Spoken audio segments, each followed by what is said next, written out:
will finish that one up. Our last week against Kova was a pretty clean game. Against Barrage was pretty good for us. So I have a good feeling about this playoff. PTXL, they're a great team, all around, plays versatile, plays good League of Legends for Season 11. They're the biggest challenges, I would say. Well, Zombie jumps in forward. That's going to be a double kill, picked up for Indecision. The soul to boot, and the longest range hook I've ever... Hi, I'm Quick Timer, and I play Thresh for Godsend. After the second week, I think we showed a lot of great performances. I'm very happy with the progress we made on bot lane, yeah. The way people play in officials, it's very reserved and safe. And coming to the playoffs, I think that's going to be amplified even more, considering it's do or die. So I think people are going to be very tense, which is something that can be exploited. Actually gives over some time. Hi, my name's Tim. My nickname is Zvir. Our weakness is a John's draft. Yeah, that's our core weakness. This man always insists in draft. No, I'm joking. Genuine weakness is John's draft. Hello, ladies and gentlemen. Uh-oh, look who's been put in charge today. It's me, HitBrain. Big thank you, by the way, before we get going, to our sponsors, MasterCard, Telia, and El Giganten. Hello, we are joined by Orcs and Troubling, apparently. Yeah, for today's Trouble. Damn. Trouble's looking going? Fine today. Damn, Trouble.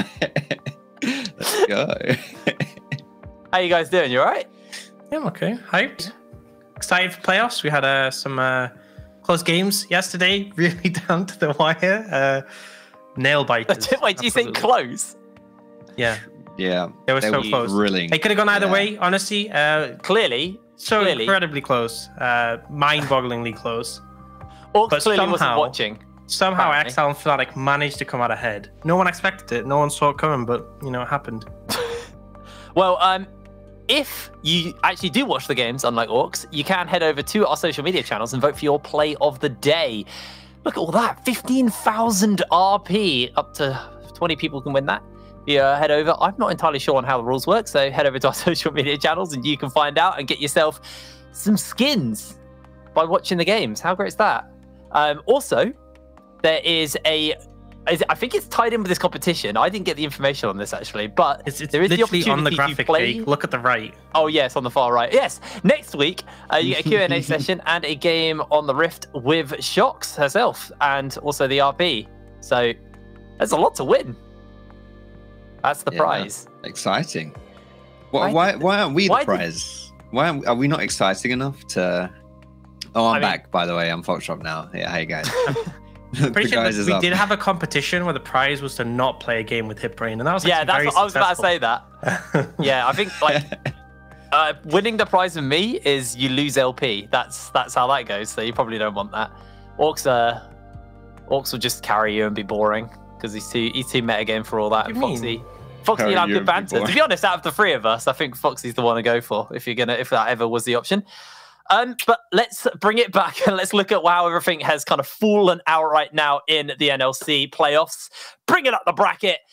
Like Orc said yesterday, BTXL Fnatic honestly just scraping by into the upper bracket finals. Those games, long drawn out 28-minute games each, and just got themselves a really, really long and drawn out 2-0. But no, honestly, very dominating games from both XL and Fnatic yesterday. And today we are moving down into the lower bracket. So this is the bottom of the barrel. These teams only get one chance. We'll be starting off with Nordavind versus Kova, and then Singularity versus Granite. I think the thing here is there's been such a battle for Kova and Granite to even get to playoffs. To go out straight away, it just feels rough for that to be like the instant. We had one game in playoffs, we lost to Rout. So those teams are going to be absolutely fighting with everything they have. If there are any strategies they've been saving up, they're going to be bringing them out. And I think the thing with Nordavind in particular is they haven't been consistent. You know, there's been so many instances where we felt like, okay, Nordavind are back up top, and then we see some play for them, and we're like, maybe not so convincing. And particularly the last week of the regular season, well, actually, it was the tiebreakers when both Nordavind and Singularity kind of just got wiped absolutely by Barrage and Tricked. Means that I could see these being close series. All right, Dolls Who, let's jump in the TARDIS and look back at yesterday's highlights from our 2-2-0s from Fnatic and XL. I mean, me and Foxy were in the games. It got to the point where it was just kind of hard to talk about any win conditions for the losing teams. It just felt like both Fnatic and XL were able to just get so far ahead that win cons just went out of the window. Yeah, a huge testament to the strength of our top teams here in the NLC. And just to highlight a specific player for BTXL, I was just seeing the big guy on your screen right there. He's clapping fools with his big, fat, stony fists. Arome was really something special, you know. Like he was just all over the place. Like, honestly, like this guy is just. He's the best player we have in NLC. I'm just going to say, best performing player that we have, and he really just made his mark known. Whatever he's playing doesn't matter. He's going to be able to find a way to Kate. Yeah, honestly, it was just, he was in a countered matchup and he was still able to find, like, I think it was 2 or 3 solo kills on the Malphite. Like, Arome had an amazing series, but I think the rest of XL also had a pretty bloody good series. Fnatic as well. One of the things we were talking about is how consistently good Pride was. I think this game's probably not the clip to show where he was constantly getting jumped onto by everybody and CC'd, but there were multiple times like this where Pride would trade up when he was getting like 4-man dove. It actually does survive this one. Fnatic, honestly, just really, really good stuff. This was the game where Bean got a pentakill on the Caitlyn as well. I think we tend to have a bit of mess in the regular season. You know, the exception was Fnatic last split, but for the most part, XL and Fnatic aren't always clean in the regular split. They do drop games, they're not unbeatable, especially in best of 1. And it tends to be playoffs where it's like, you know, they start to ramp up, and that's what we've seen. And I feel like Tricked and Barrage will get their second chances and are still 2 of the big teams that likely could look to take them down. And the hope is that they've learned something from these losses. They've been exploited a little bit. They've been shown that they've got weaknesses. They have time to fix that. They have matches to fix that in. But right now, it's, as we guessed from the start of the season, Fnatic and XL looking like the top dogs and the top contenders for the title and the EU Masters spot. Yeah, they really are. Now, I did mention it, but we've paid for the graphics, man, so might as well get our money's worth. Let's look at what games we've got coming up today. Obviously, we'll be starting off with Nordavind versus Kova. These are best of 3 matches, remember? And then Singularity versus Granite. So potentially 6 games today. We could be in for a real doozy. Yesterday was a quick day. I think today's going to be a lot closer. It should be, and it better be. Although, to be fair, I predicted 2-2-0s.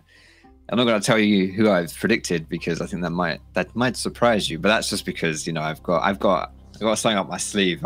I'm gonna slip the players before the game, slip them an ace, you know, and then when it comes to playing their hand, boom, sorted. They're going to be done. Is it full AP movement? But don't tell anyone. Full AP movement jungle, is that it? Grenade and Ruru, mate. Just throw yourself in there, blow everything up, including yourself. Is that or he's going to do some DDoSing? We'll find out. Now, we actually had a chat with Nordavind before their game, so let's see what they had to say about their match today.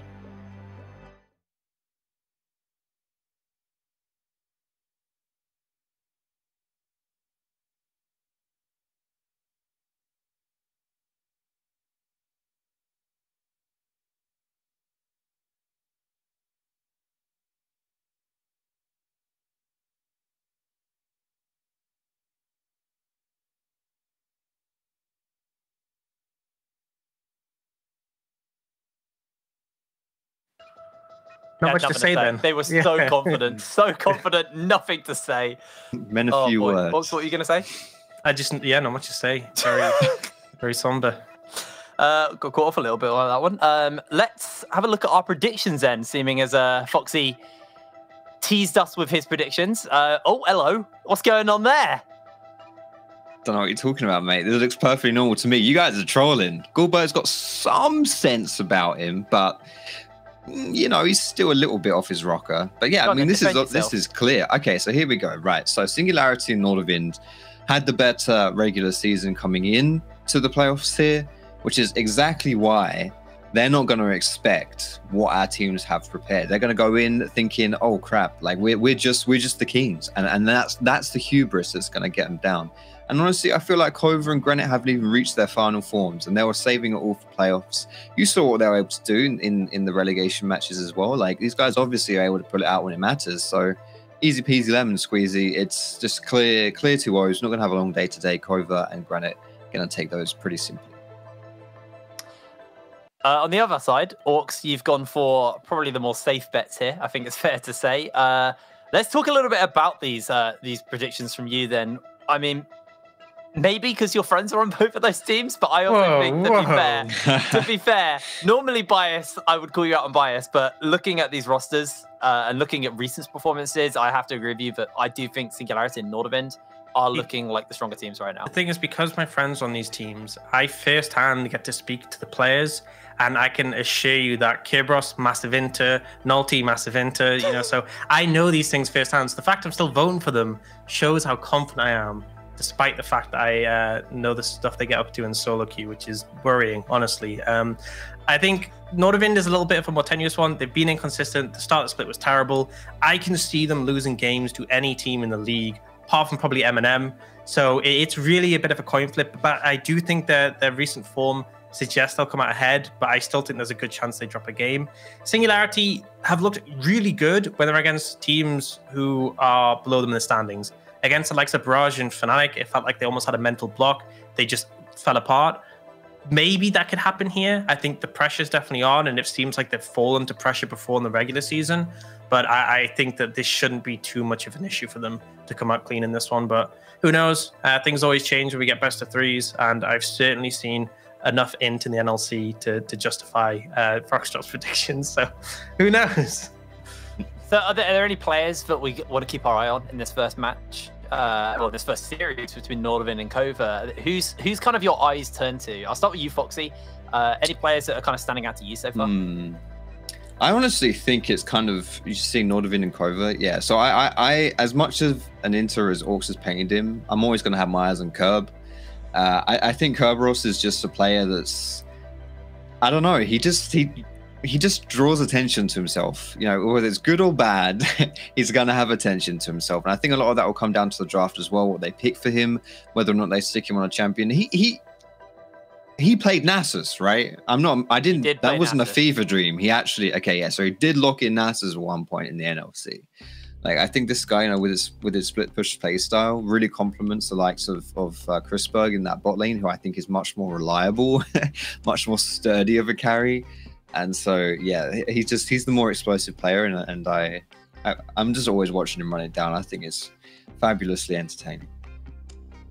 I think for me, if I'm looking at Kova taking a win, I think the bot lane is the big aspect. I think Snurmy and Chara have had some outstanding performances, and a big reason why they're here. I think Chara, from minute one, I've been talking about how he likes to move around the map and make an impact. And when he's able to do so, he can make a massive amount of impact, make a massive difference. And Snurmy's just been really clutch when he gets the gold put onto him.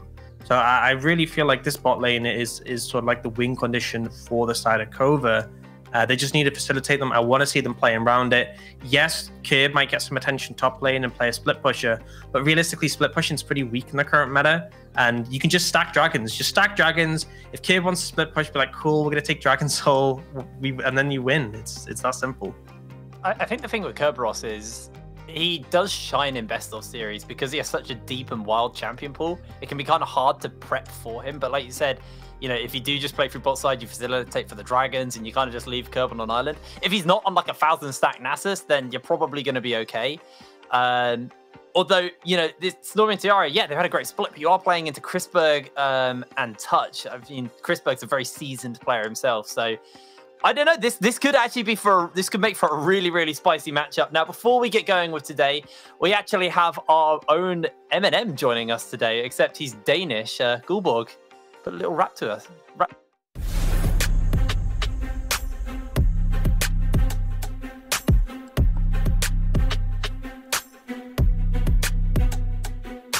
Fnatic back again, stomping now with Featherwind. Pride being your deadly sin, the championship we take the win. We coming in, just count them in, you pick my neck, we take the quid. Cut the slack, forfeit fast, count my magic, fully stacked. Larry Dick, classic trick, mid lane now we counter pick. Poulsen is the greatest mid, don't argue back, you just a kid. Take the L, feel my crit, could be worse, you could be Brit. Denmark #1, who knew, just say the name, you know I chew. SNG for short of 3, check the score, the league is free. Tractor on a killing spree, Crossfire make you bend your knee. Shit is Team Academy, the playoff is a guarantee.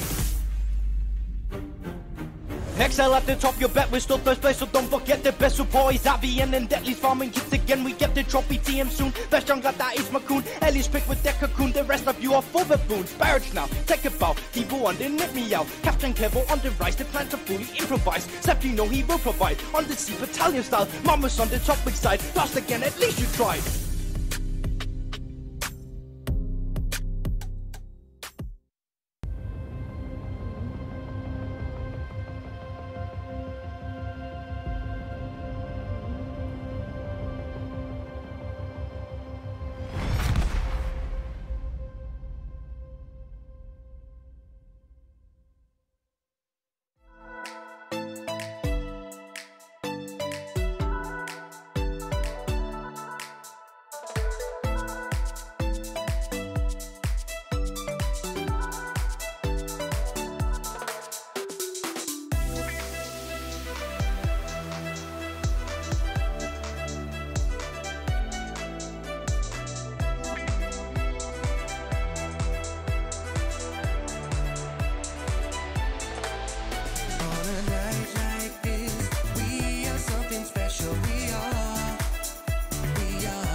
Must be dreaming, think I saw a ghost. Or was it an angel of the past that we all know? Ain't got the answers, but I hold the hope. So I'm holding on to the love, embracing the unknown. Now I'm dancing to the music. I'll just keep dancing till I lose it. Yeah, I got that Friday feeling. Yeah, it's all that I've been needing. Feel it, feel it. You're feeling good. Feel it, you're feeling good. Feel it, you're feeling good. So good, good. Feel it, you're feeling good. Feel it, you're feeling good. Feel it, you're feeling good. So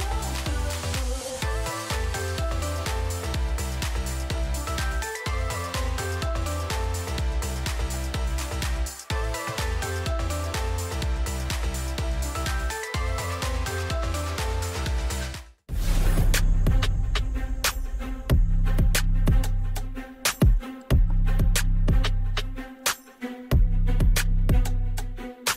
Fnatic back again, stomping now with Featherwind. Pride being your deadly sin, the championship we take the win. We coming in, just count them in. You pick my neck, we take the quid. Cut the slack, forfeit fast, count my magic, fully stacked. Everything, classic trick, mid lane now we counter pick. Potion is the greatest mid, don't argue back, you just a kid. Take the L, feel my crit, could be worse, you could be Brit. Denmark #1, who knew, just say the name, you know I chew. SNG for short of 3, check the score, the league is free. Tractor on a killing spree, crossfire make you bend your knee. Shit is Team Academy, the playoff is a guarantee. Excel at the top, your bet we're still first place, so don't forget the best support is Avian and Deadly's farming hits again. We get the trophy TM soon. Best jungler that is Macoon. Ellie's picked with their cocoon. The rest of you are full baboons. Barrage now, take a bow. Devo on the nip me out. Captain Kevo on the rise. The plans are fully improvised. Steph, you know he will provide. On the sea battalion style. Mama's on the topic side. Lost again, at least you tried.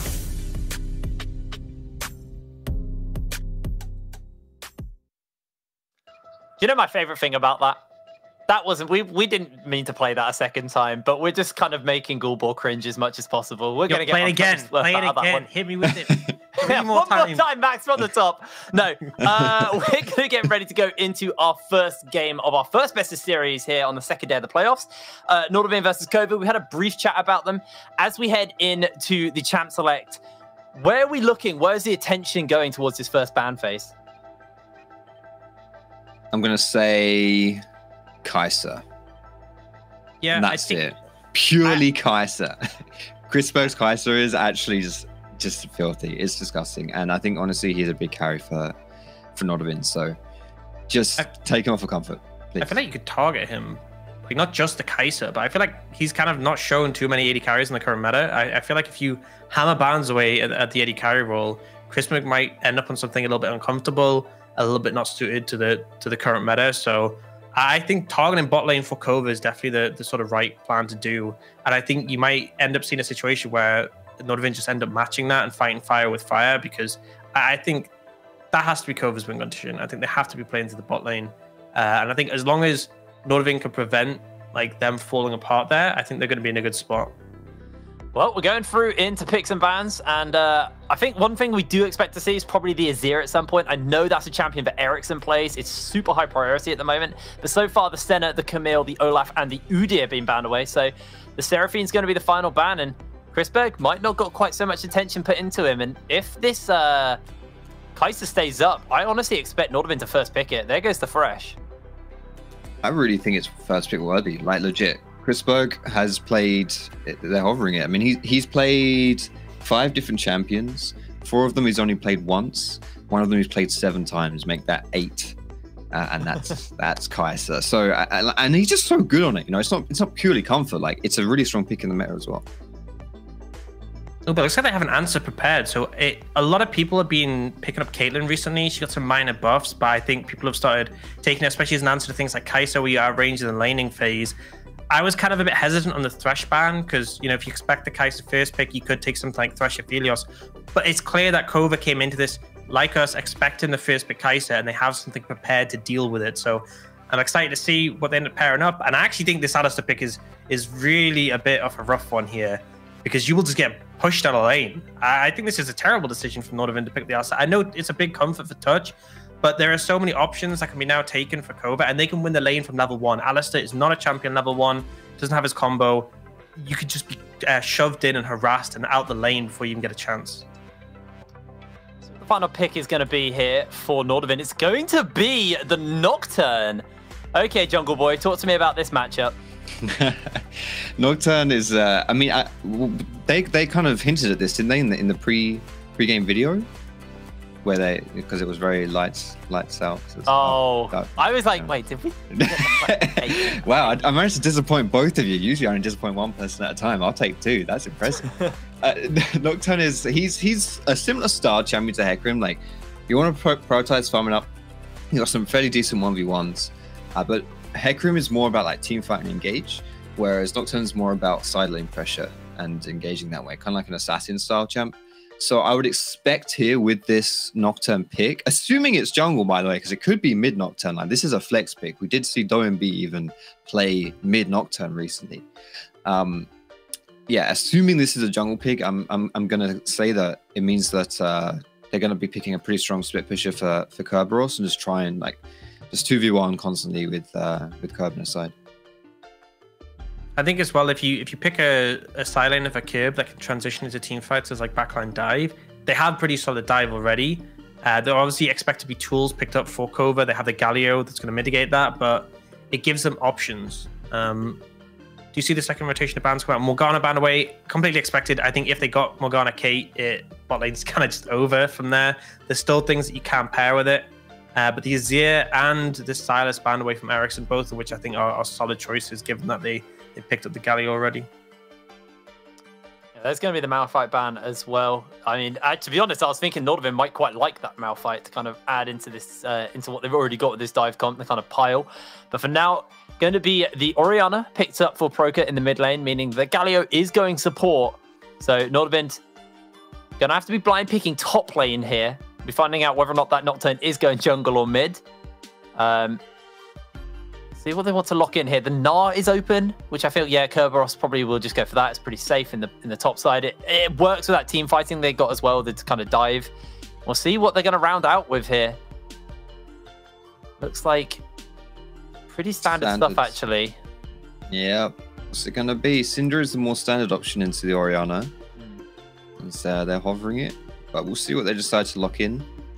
There it is. It is going to be that Syndra. Okay, so pretty favorable matchup in that mid lane. You've got some, depending on what this last pick is, Gnar generally tends to be a high prio lane. So that's, oh my good lord, that is a Karma. Probably top lane. Okay. All right. We're playing the Snurmy game, guys. Snurmy time to carry. Yeah, I think Karma can do pretty well in the solo lanes. I think people have been picking up a lot more recently in scrims and such. And I think obviously intro range matchup like Nah, she can hold her own. She scales up incredibly well. I think Galio's fine in the support role, but honestly, I feel like he could have had a better lane matchup in the 2v2. There's a lot of picks that really sync well with Caitlyn. I think I like the initial idea from Kova. Not sure it completely panned out. And my big concern is that now that you have this Karma in the side lane, who's going to hold the Nah? If Kerberos gets ahead in this matchup, if Sharp and Ericsson go topside and Tatui falls behind, I think it's just kind of doomed for Kova. You just don't have anything to deal with that sideline pressure. I also think that Karma as well is very vulnerable to Nocturne pressure. Like, tankier champions can hold their own, Karma not so much. Yeah, I feel like Serpent Fang is going to be probably an item that we actually see here, maybe on the Nocturne. We did actually see it over in the UKLC on a Kai'Sa to deal with shielding comp as well. So genuinely think it might not be a bad pickup. Now, to guide us through this game, we are going to throw it over to our casters. Some say Kiernan eats entire eggs, shell and all whole. But Gulborg's favorite movie series is Harry Potter. I'm going to pass over to Scoundrel. I was kind of hoping that he was going to follow up with, but all we know is that they're named the Stig or something. You know, something similar like that. He just gave us some completely random facts, which, yeah, he just gave us some completely random facts, which, by the way, is correct. I do eat shells on the eggs. I just put the whole egg in my mouth. Like, that's literally how I go. Guys, I'm here with Gulborg. I'm here with Gulborg. Yeah, there is. There absolutely there is no. Okay. I'm here with Gulborg. I'm here with Gulborg. Let's focus on what's coming on to the screens, because this is a very important series, Gulborg. We talked a lot about what the series meant yesterday. You know, what was going to happen to the teams when they went through those. But for these teams, it's do or die. If you lose here, you are out of the NLC playoffs. You do not get a second chance. This is the lower bracket, and so there is just this best of 3 between you and being out of the NLC and still being in those playoffs. Yeah, for sure. And I think specifically for Chrisberg, this means so much more than that. He's been in the Nordics for so long. He's been in the NLC for so long. And he's always been the star player as an AD carry. So you kind of have to ask yourself the question, when is he really going to puff up like everyone is expecting him to actually do? And I think this is the season where he's going to have the best chances to do so. The rest of the teams have looked shaky as well. Outside of the academy teams, I think anyone can be beaten on a good day. So it's really the time to shine for this Nordavind roster. But at the same time, Kova has been exponentially growing in team strength towards the end of the split here, or the regular split. I actually think that it's a decent looking roster we're looking at for Kova, and it wouldn't surprise me if they somehow took a win today, just because we know how inconsistent Nordavind has been in some of their games. And I'm going to be honest with you, Gulborg, if there were a composition to put, Kova in comfort land, it's Outlandish on Hecarim, where he has found the majority of his wins this season. It is Tiara on a heavy roam, heavy impact support in the form of Galio, and Snurmy, who has been a bit of a beast in that AD carry role, playing this very kind of novel, I say Caitlyn's novel, she obviously comes in and out in the meta periodically, but this kind of novel pickup for this patch with the Caitlyn, who, you put a lot of resources into her, you funnel plates into her, she starts to become that carry monster. So, I think Kova have got a really comfortable draft for themselves if they're looking for a win early on in this series. Yeah, I completely agree. A lot of the wins, as you said, that Kova's been gotten was through Tiara. I genuinely think he's one of the better supports we have in the league, just because of the map movement that he does have. And as you said, it's comfort. Outlandish on the Hecarim, we've seen it multiple times, how he's able to take over games. And now with Tiara in the background, ready to ult in as soon as the Hecarim ults in, that's the kind of composition or the kind of team comp fight wait, what am I saying? The kind of team fight I'm looking for coming out from Kova. But I think it's going to be... yeah. Go on. No, I was going to say, don't worry. Team comp fight made perfect sense in my head, mate. So don't worry. I got where you were going. Yeah, for sure. Yes, right. But I think it's going to be a bit of a stale game in the beginning. You got 2 control mages, and the top side of the map is also just going to be farming. I say that. Yeah, Kerberos has got to be a little careful here. I mean, Tati is probably going to force a flash at the very least. Nope, doesn't want to commit much further than that. But I mean, Tati coming out strong in this matchup. Yeah, and Kerb actually decided to stay here just because the wave is kind of frozen. You can see mid lane has gotten priority, so Ericsson moving up towards Fog of War as well. Not so much for the actual roam, but just to create the pressure. But Tatu, he doesn't care. Oh, he is. I think he could even first blood Kerberos here. He does. No extra help needed. Now, Sharp should be able to trade back nicely onto Tati, who did burn the flash, but that is not a good look for our top laner from Nordavind. That is definitely not a good look. And we've talked a lot about Kerb this season. In my opinion, he really hasn't shown what we think of when we think of Kerberos. I think it's been a shadow of himself we've kind of been looking at towards this season, and getting first blooded like that in the first game of playoffs, not a good sign for you, but as a Kova fan, like as an underdog story fan, this is really good for you. Ooh, a lot of damage onto Touch. I mean, to be honest with you, Orcs did say that, you know, you can abuse this Alistair in the laning phase. Touch forced to burn a lot of resources just for that small engage into tower. They haven't even lost a plate yet. I didn't really feel like it was completely necessary, but honestly, that's not a good start for the Nordavind on both the top and bot side of the map. Yeah, I for sure thought the Touch was going to go down, but that also means that's a lot of priority over to this bot side, but they constantly have to be worried about Ericsson in the mid lane. He continuously shoves in mid lane waves, so he will move down towards Fog of War where they can't see him and they always have to pay attention to him. You can see here always getting that prio, but so far they don't really care and they don't have to either. Nocturne needs to hit that level 6 before he can come in for a gank, but as soon as he hit that, need to be ready for it. Take a look at the CS numbers for the junglers. It's usually around 48 CS for junglers that we see the level 6 coming in. So that's kind of what you need to be worried about. Now, First Dragon has opened up. Interesting stat for you. I was looking at some of the LEC stats, and it's kind of reflected, I guess, in most games. You know, First Dragon in the game usually picked up by red side, 60% of games. Now, it looks like Sharp is going to contest that, doesn't want to give it over for free. And Chrisberg and Touch have headed over. Now that's a leash that has been started up. Here comes the engage from Tiara, already big, and now they're on to Touch, who's forced to burn the flash. Doesn't have that ultimate to work with right now, but Sharp able to trade back a kill. Tiara may drop 2. That might have been too much for Kova to handle, and I think Nordavind are able to back onto the Drake. Kerberos has made his way down towards this bot lane too. That will be first Drake of the game picked up by Nordavind. A bit overconfident, but I like the first for blood from the side of Kova. They did not have TP priority from that top side of the map, so no matter how you decided to take that fight, it was always going to end up with a man advantage for Nordavind, and here we can take a look at the replay. I actually think it's a good engage coming in from the beginning, but you're not going down on Chrisberg. You try to get onto the Alistar, he gets bursted down, but after this, he gets the stun down, and that's the crucial part. After that, the fear is there, the TP is there, and the fight is already over here for Kova. They just need to back up and see if they can get some wave priority instead afterwards. Yeah, that's a good early pickup now as well. I mean, for Nordavind. I mean, I kind of want to just talk about some expectations for the game. Like, you know, obviously this game starts to go on. We talk a little bit about the scaling and who's more important to pick up the first dragons of the game to try and delay that soul. Which team do you think has the advantage in this game? You know, if we were to go a little bit further on, you know, sort of 30 to 35 minutes, who are you looking at to say, okay, this gets to late game, they're happy? Well, I definitely think it'll always be Chrisberg on a Kai'Sa. It's kind of a no-brainer there, but obviously there's still a Caitlyn to play for with the damage items we've seen her optimize for in current patch. She doesn't really go for much attack speed. A lot of it is based around her W and E's and hitting those headshot procs. So for the side of Kova, you always have that pick potential with an Orianna, with the raw damage coming out from a Caitlyn, but these extended team fights from the side of Nordavind is certainly something you need to be careful of in the late game. So 3-0 on Sharp, by the way, Gulborg. He's rushing that Mythic pretty quickly. Doesn't look like it's going to be a Serpent's Fang early on at the very least. He's obviously going to go for that Mythic, I guess, to snowball his advantage and be a bit more of a threat in these skirmishes and team fights. But this is kind of what you want in a Nocturne. Like, Nocturne wants to have that capability to jump into a fight and just one-bomb someone and say, goodbye, you're out the fight now. Even if he trades his life for it, as long as it's one of the more influential carries in the backline, that's Nocturne's job done. And Sharp's kind of set up for success with this early game.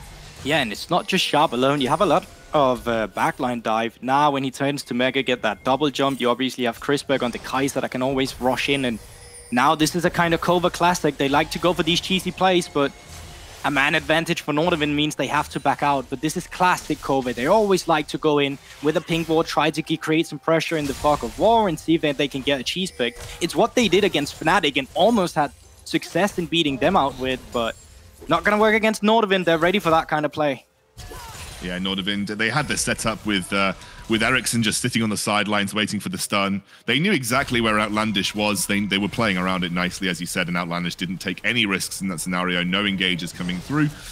And obviously now we're kind of chilling. Now, there has been a lane swap here. Obviously, we see Snurmy and Tiara head towards the top side of the map. I imagine this is because Herald will start to become a priority. However, there hasn't been any massive advantage gained through this because Nordavind have had the time to respond in equal kind, and they are sending Chrisberg and Touch to match them. Yeah, they are, and I think that means Nordavind are ready to fight for this Rift Herald. You can see the priority in the beginning is going over to the side of Kova. Proger had just pushed out that mid lane, now in the top side. Snurmy and Tiara is pushing in, but a Hex Splash is coming in.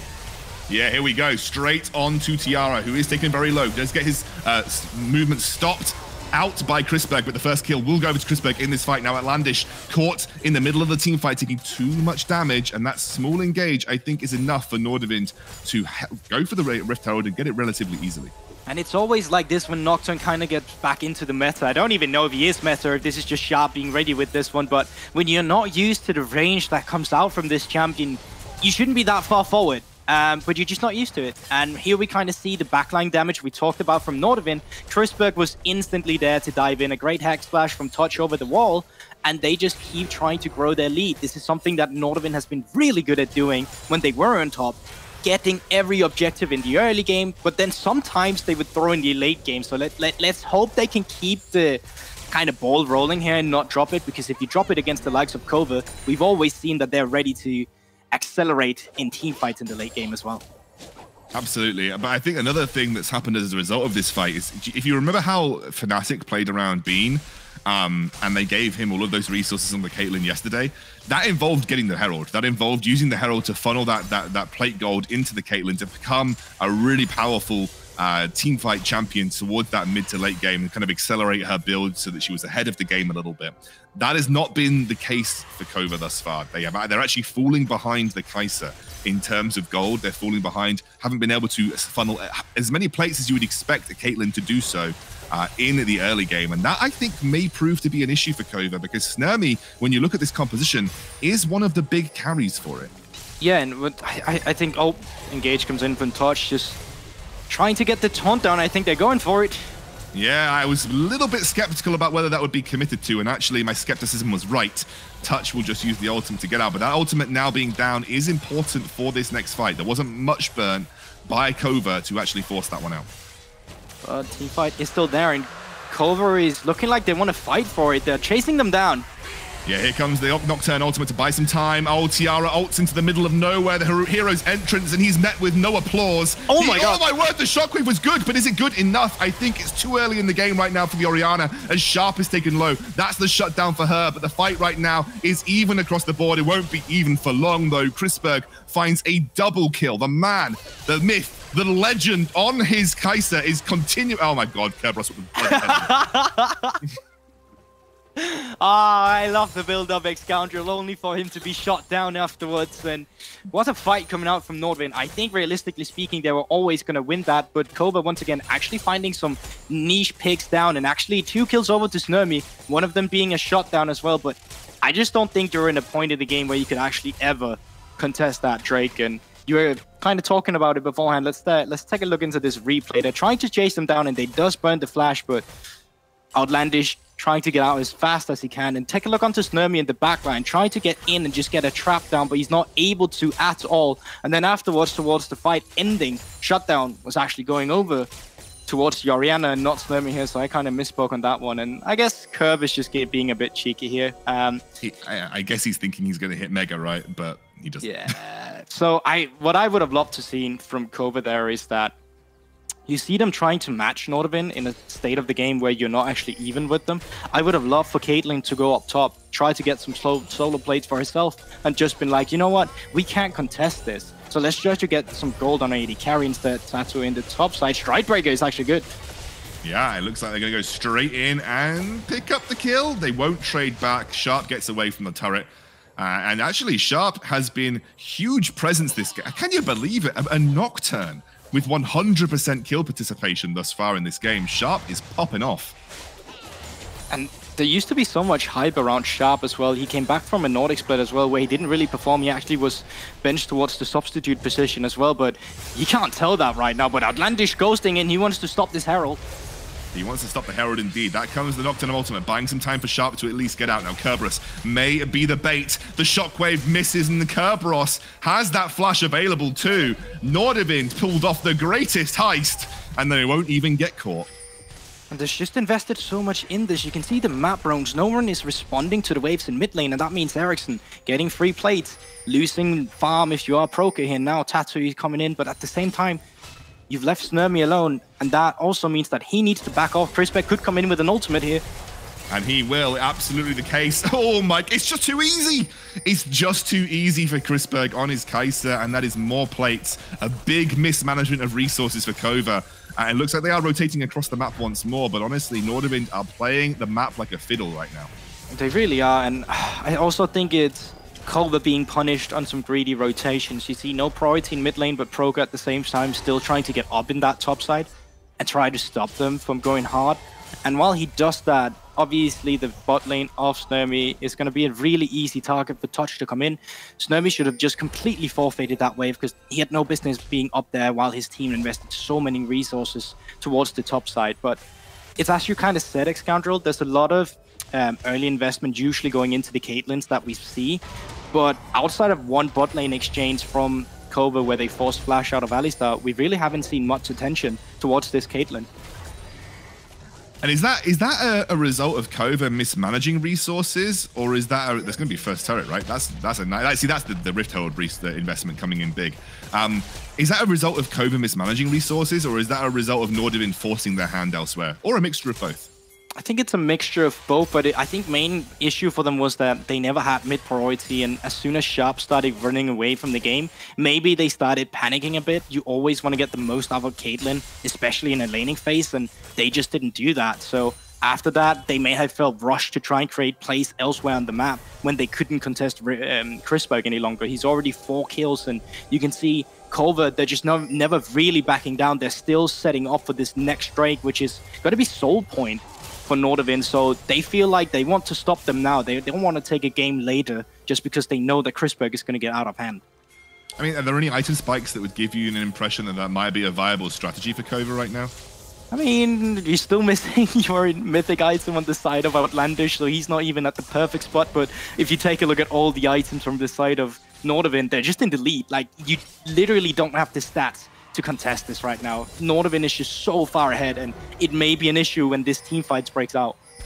I think they're just looking for the cheese. It's the Tiara cheese once more, straight onto Sharp, who gets locked in by the Shockwave. That'll be the ultimate to buy some time, but he will get dropped at the start of the fight. Hero's entrance comes through, but Kerberos in the middle of the fight is tanking up. Ericsson joins right at the end, and Crispberg starts to run them down on the Kai'Sa. Smurmy gets locked up. Crispberg is not even done yet as he flashes forward, can't quite pick up the kill. But it is the end result that counts, and it is a Dragon and Soul Point going over to Nordavind. Yeah, and that was probably the best engage you're ever going to get if you are over there, realistically speaking. Like, it was a really nice pick on towards Sharp, but in the end, it just didn't matter. It's as I said, Nordavind, they're just too far ahead right now, and that means that Kova is struggling. Like, they need to find some footing in this match, and that means they need to get out of the map and to try to start to secure vision in their own jungle quadrant. Outlandish, you're in the wrong jungle, by the way. Yep, I think he got confused between left and right. Turned left when he should have turned right, and ended up in Nocturne's jungle and got caught out. A little bit of an error there from Outlandish. Unnecessary kill to give over.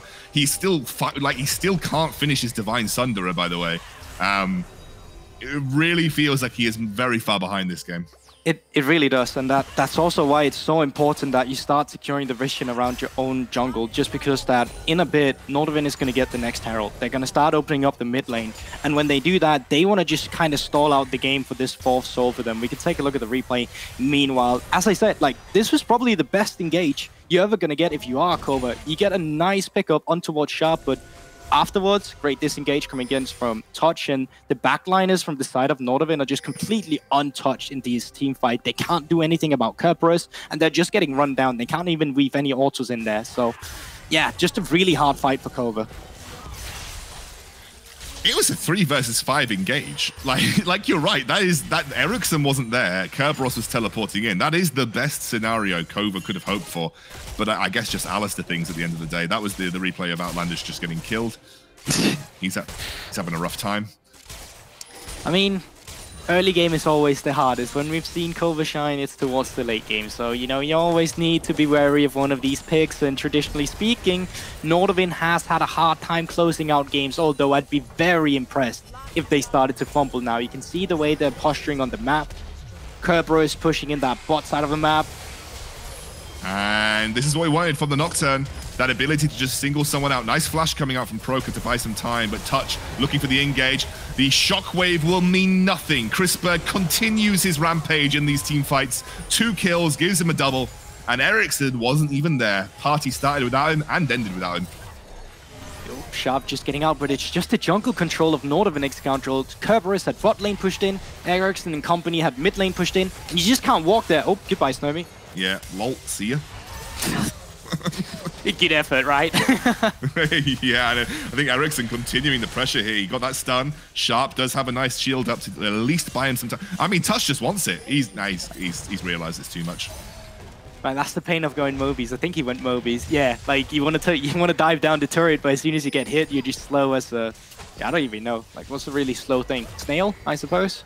Snail, tortoise, turtle. I mean, turtles don't really walk, do they? They kind of flop around. Well, oh, no replay, never mind. I got completely debated. Oh, never mind. There it is. And as I said, you can kind of see it here. They're just trying to secure vision around their own jungle, like actually being able to walk forward and backwards between this bot lane and mid lane. But there's just no way you can do it. And Chrisbeck always ready to dive in the back line. There's no way for the rest of Kova to burst then Kerberos. And when you can't deal with the frontliners, you're not going to be able to deal with the back line either. And that was the Sia Snurmy moment.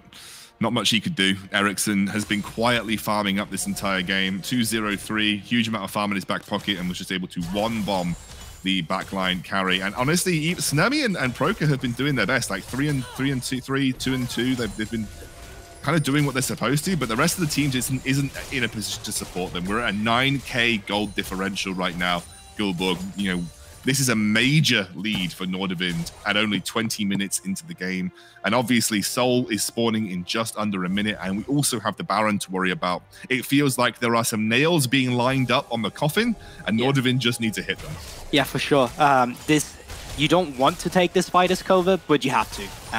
If they get the Ocean Soul, you're just not going to be at a point where you can actually deal with them. So, you know, you can already see Kova posturing towards this Drake in Outlandish, in a position I've seen him in multiple times.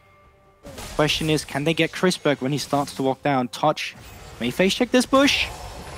It's an Alistair though. He's got his ultimate. And you said this is classic Kova cheese. They'll do it over and over again. And now maybe looking for the engage. Now that Touch is a little separated, Chrisberg forced away. Tiara goes for the flash engage, but lands on no one. Kova desperate for the play to happen, but unfortunately unable to execute. And Sharp will now push Nordavind back towards contesting this Soul. Kova have to go for it, as you said. It's going to be a tough one. Yeah, it's definitely going to come from the CC of Kova, but Nordavind, you can always take a look at Chrisberg, still has flash. As soon as Sharp comes in from that backline dive, imagine, or just pretend that Nordavind is going to completely go in now. Yeah, here comes the Nocturne ultimate. No vision on the backline. He goes straight onto Outlandish. Kerberos may be able to land the CC. The pit is a separate fight to the outside as Ericsson and Chrisberg are doing their best. It'll be Soul recovered, secured. Ericsson flashes in. Sharp over the wall, and now Chrisberg looks for the kill onto Proka. It's nothing you can do if you're Tati. A Karma versus the world, and you do not have the damage. Touch is buying time. I don't think the rest of Nordavind are bothered, though. Baron is very likely... Wait, is he just going to legit solo him? Nah, Karma's got too much healing, right?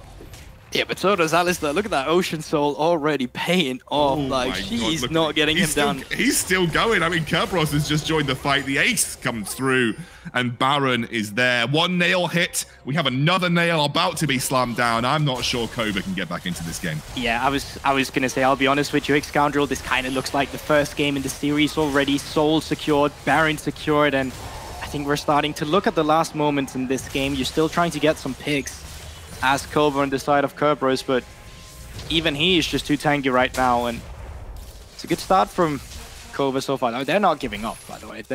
I mean, they can't do this.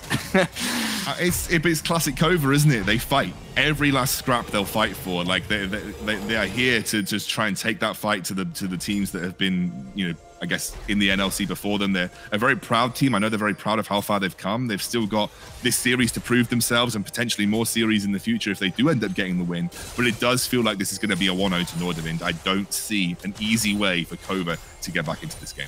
No, and honestly, it came down to a lot of decisions in-game. Like, you never rotated around on the map where it actually benefited Snurmy getting some gold. You never had those Herald fights. Like, you rotated the combo for the Herald fight in the beginning, but back then it was just too late. The Sharp has already accelerated 2 kills, and Outlandish just never couldn't really match it. And you said it yourself, it was comfort. But in the end, apparently not comfortable enough for Kova. But it is just the first game of the series, best of 3. Kova coming in. I mean, they're going for it. Sharp can join the fight. Oh my goodness! That's a dead pony, everybody. Nothing. Well, he was already dead. He's dead twice now. Touch now, looking for the engage. Has the ultimate to buy some time. Chrisberg has gone completely uncontested. I mean, they're not even bothered joining. Nordavind are just going to go for the top lane inhibitor turret. They are splitting the map. They are happy to force a 3 versus 5 because they know they just win them. Yeah, and it's just the reality of the situation we're in now. I think as Kova, you could already start talking about what you want to do different next, like the weaknesses or how to expose Nordavind in the beginning, because it wasn't perfect. Tatui still got the first blood. There were points of Nordavind that you could expose, but as soon as those first objectives started to roll in, it was just over.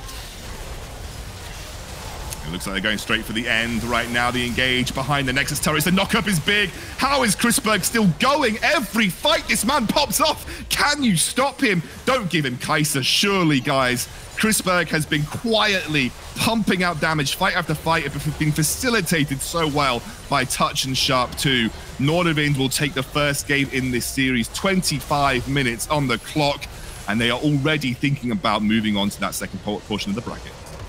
Yeah, I mean, we talked about it. We wanted Chrisberg to shine. We wanted him to show in playoffs that he is still that talent that we hype him up to be, and he really did it this first series. Touch even only 1 blunder in the laning phase, and outside of that, he was always ready for there for disengage. And Sharp, that Nocturne, I mean, how many picks do you have up your pocket? What can we expect from this series if Nocturne is the champion you bring out in the first game?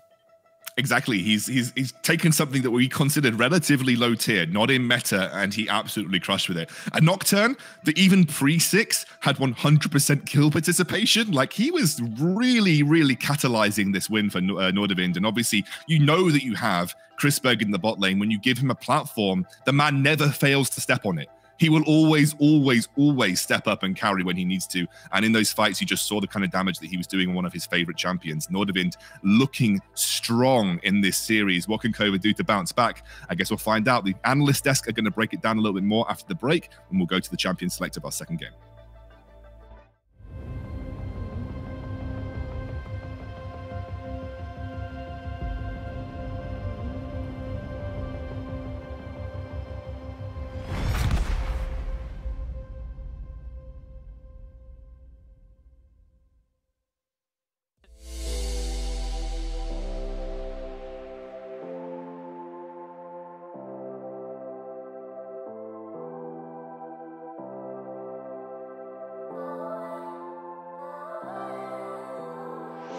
Must be dreaming, think I saw a ghost. Or was it an angel of the past that we all know? Ain't got the answers, but I hold the hope. So I'm holding on to the love, embracing the unknown. Now I'm dancing to the music. I'll just keep dancing till I lose it. Yeah, I got that Friday feeling. Yeah, it's all that I've been needing.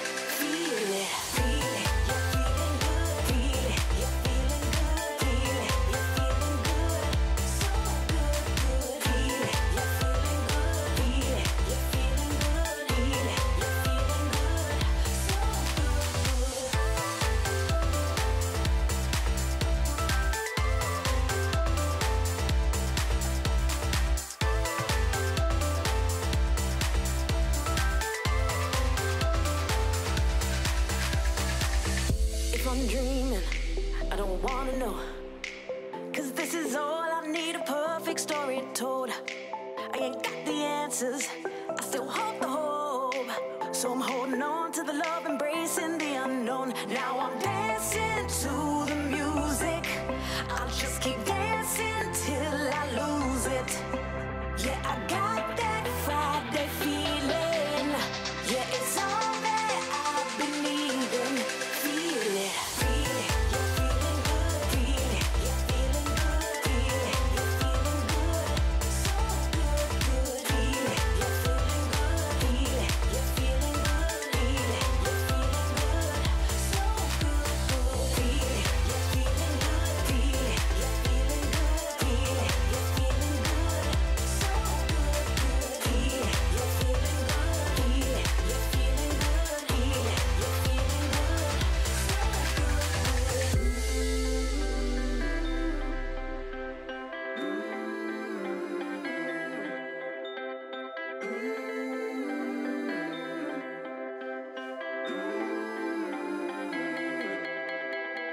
Love is all we need.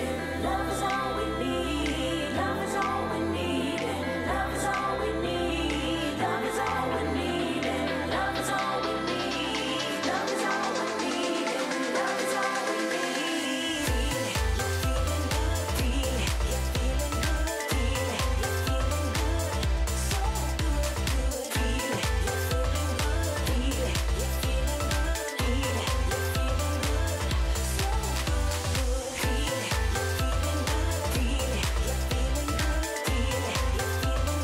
Feel it. You're feeling good. Feel it. You're feeling good. So good. Feel it.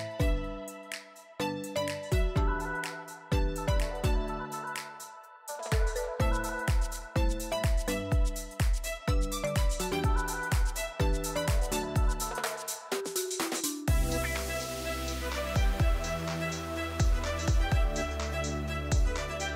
good. So good.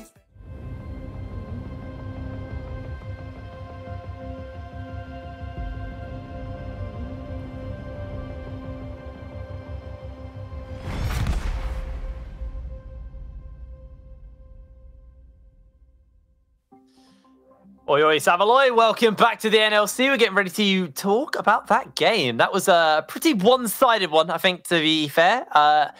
Curb maybe had a bit of a rough start, but overall, I think everyone was on fire. I low-key think Ericsson was the big carry of this game. You look at Chrisberg, 10-0-7, sure. But Ericsson's scatter the weeks, keeping Chrisberg alive, were massive in these later stages.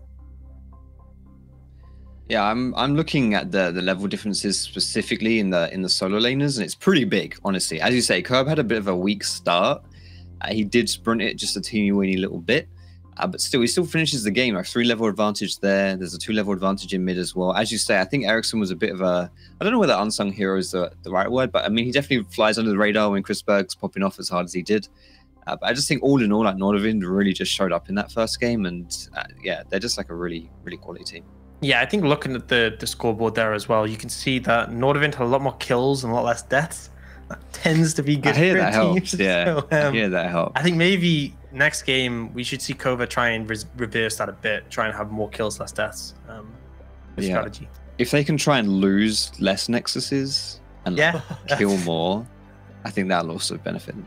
We actually have a statistic. So the team who takes a Nexus wins 100% of the games in this series so far. We'll see if that stays true for game 2. Small sample size, but fair enough. I'm glad we downgraded on the host, because we seem to have also downgraded on the analysis today. Speaking of bad analysis, we are going to pass it over to Orcs to talk about his favorite play from that game. So let's bring up the drawing board. Yeah, and I think this was kind of like the last point at which Kova still had a chance in the game. As it's playing out, and it was kind of scuffed from both sides. In all honesty, you can see Nordavind get the dragon, they're disengaging, and then there's this engage that comes out where you know, the dive in for the Hecarim, the Galio gets isolated and alone. It's just kind of messy. But then this huge 5-man shockwave from Tatsui, not from Tatsui, sorry, from Proka. And I'm like, that's it. That's the moment. That's the fight for Kova. And then they just don't have the momentum to follow through. I think if we saw a different scenario there, where they still had the Hecarim ult, they still had the Galio ult, when that 5-man ult came in, they potentially could have won that fight in just a landfall. But it was so uncoordinated. The timing was off. And I just think the way I'd present that is like, you landed a 5-man Orianna ult and you still lost the fight. I think if you know it's doomed when that happens. I think Proka did as much as he could, but it just looked messy. Yeah, doomed is a great word for it. And I also just think with the way that they drafted Kova, I think they should have chilled out a little bit. And they were just too keen to take plays, too keen to make fights, and they didn't need to, didn't want to, and bit them in the bum, and they were punished for it. I think as well, like I saw them leave the Kai'Sa open, and something you were saying, Foxdrop, is don't do that. So they left the Kai'Sa open. I'm like, cool. They clearly have a plan for this. You know, unless you've been living on a rock, you know Crispberg's going to first pick that. And they picked the Caitlyn up.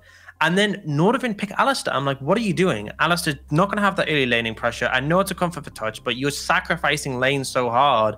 And I you know, Kova picked the Galio. I'm like, fair enough. Galio means you can play towards bot side. But then the fact they put a support, I'm like, you could have taken the Morgana then. You could have absolutely decimated them in lane. There's so many picks you could have taken to have that early pressure and just dominate in that matchup. Even something like Gragas would have just made touch useless and still really facilitated the Caitlyn, but instead they just go for the Galio. They did have pressure in the lane, but I feel like they could have done so much more with it. And the fact that they put the Galio bot lane instead of mid meant they weren't as easily able to make plays around the bot side. And it just felt like they started the draft well and they just really didn't finish through with it. Interestingly enough, Kova have actually selected red side for this game, so they're actually sticking on the same side they did last time. So yeah, I think that Kai'Sa ban is even more important now because we know Nordavind will first pick the Kai'Sa. So for God's sake, Kova, ban Kai'Sa, don't let that through. What's going to kind of be left open though? What's going to be the answer? That's the question. Because remember, while Nordavind on blue side, that does mean they get first pick of the litter. I mean, they were banning Olaf, and I feel like priority on Olaf has dropped a decent amount recently. Just with the sort of spat nerfs he got, I don't think it's as high priority. I think he can kind of handle it. I think you probably give that up if you wanted to ban the Kai'Sa.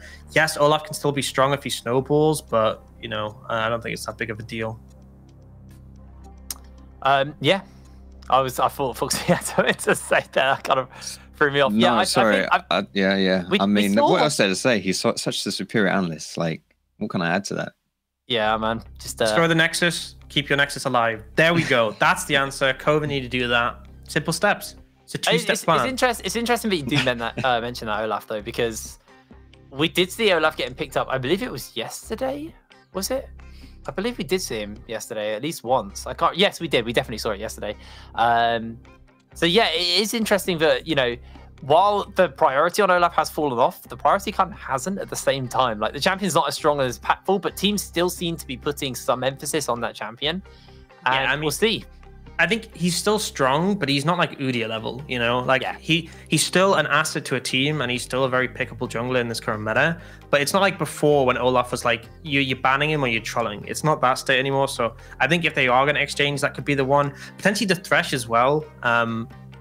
Because I feel like at a point, it's like, if you're leaving these power picks open, Nordavind can only pick one, and you're going to be able to counter. Like, I feel like even if you left the Kai'Sa open, you could have gone for something like the Thresh yourselves. Yeah. That could have set you up for a strong lane. Like, Thresh Caitlyn would have been pretty solid in that lane. But either way, we'll see. Yeah, I'm curious about just Olaf specifically because Outlandish hasn't played it once in NLC, and Sharp has only played it once. Like, one game between the two junglers, considering how meta he's been, maybe it's just not on these teams' radar. Well, like I said, Scoundrel eats eggs whole, and he eats a lot of eggs. We spend £20,000 a year on Scoundrel's eggs funds, and the ads pay for that, so we're going to throw to them. See you in a minute.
Hello, everybody, and welcome back to the NLC. We're getting ready to go straight, actually, into picks and bans for our second game of this series. I don't know if we're dancing anymore because my feed's frozen. Okay, cool. Senna has been taken away. Just vibing, thinking about Goldborg's rapping, you know.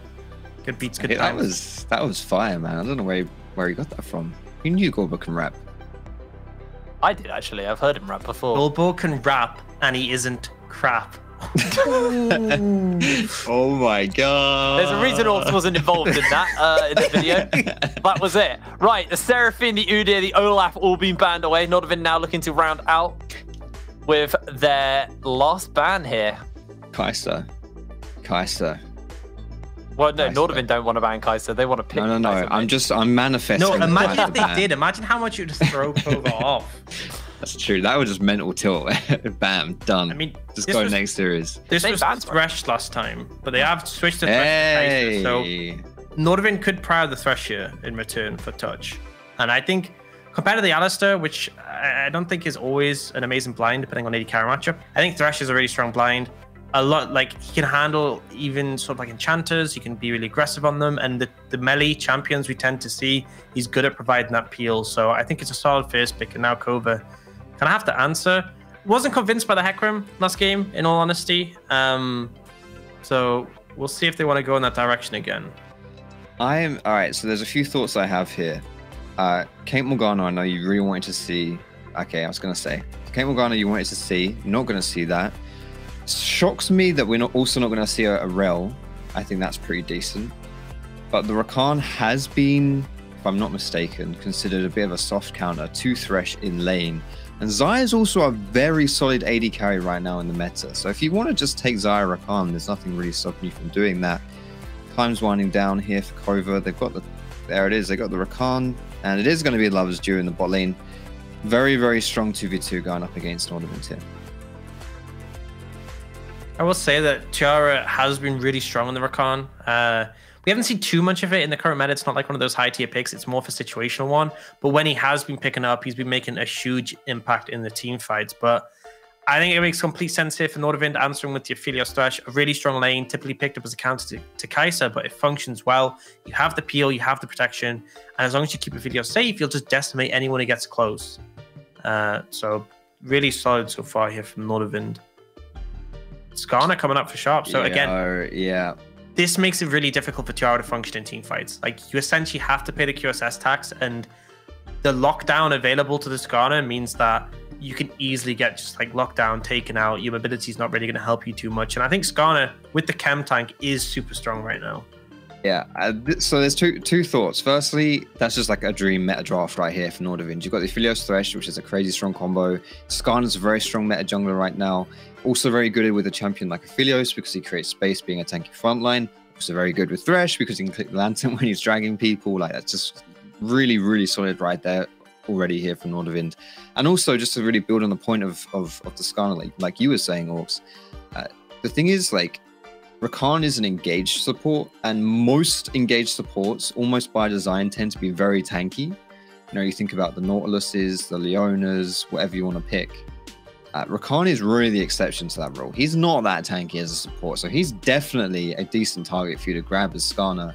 And you know, if he does try and get a good engagement, you can just sting him and bring him down really, really quickly. All right, well, there goes the the Gnar. I honestly had a bit of a brain fart on what was going on there. With the Wukong ban from Kova, we've seen Kerberos a lot of times answer Gnar with Wukong, so it's kind of expected. You ban the Wukong, Nordavind know that kind of frees the Gnar up a bit, so they ban that one away. Darius coming out as a ban is a bit of an interesting one. Definitely could cause issues for tanks. I know it is a specialty pick of Kerberos, but I'm not convinced he would have taken it here, but either way, comes out as a ban. We do see the Orianna getting banned away from Proka, so we just have to take something different. Syndra still an option, but for now they're just going to take the Scion. So yeah, something that potentially the Darius could have caused issues if they wanted to play through top, and it leaves that counter pick to Proka. What do you think that could be? I'm thinking you probably want a bit more magic damage here. So Nordavind have the Syndra's open for them, so that could be a really comfortable blind pick. The Azir is up as well, so we could just see the trade-off like the Azir Corki. Mid lane's kind of open. I think there's a fair few blind pickable champions here.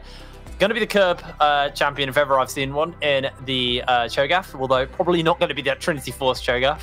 Been a while since he's pulled that one out. And yeah, I feel like Nordavind kind of had the pick of the litter, and Kova also do as well as far as the mid laners go, so they'll probably just trade off something here.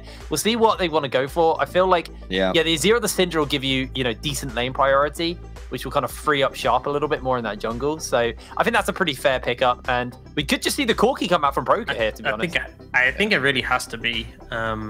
I guess Cassiopeia actually works decently well on top of that. It's not as good as a matchup necessarily into the Azir. The range differential means that Ericsson should be able to not only find priority, but also harass Broker a bit. But the important thing is to have a consistent damage carry, because you look at the Skarner, you look at the Cho'Gath, you need something that can offer that. My one concern is the range. Is Cassiopeia's a bit shorter range, and typically to deal with an Aphelios, you have something like the Azir, which can hit him from a distance. Cassiopeia, there might be some situations where you have to get a bit too close for comfort, especially with the lockdown that Nordavind has. I think for me, I think Nordavind have the slight edge here, but there are tools on both sides which are going to be able to potentially flourish in those team fights later on. Just as like to summarize as well with the Cassio pick, I think it does have some decent synergies with the way that Kova's team wants to play. They want to move forward with Rakan, with Sion. Cassio just wants to machine gun with the Twin Fangs as well. So there is some benefit out of that. Also tends to be pretty good versus the tankier sides. We'll see how it works out. Yeah, I do have my concerns about the cast into the things like a Skarner. Obviously, you got that miasma to kind of get a bit of lockdown, stopping people jumping into you. But if you do get yourself caught out, then yeah, you could find yourself in a bit of trouble. But for now, guys, we actually have a little bit more time to talk. There was a quick champion select bug, hence why the thing crashed earlier. So gives us a little bit more time to talk about these comps. So I'm gonna let you two do what you do best and kind of fluff this out while I wait to find out how long it's gonna be till we get into game.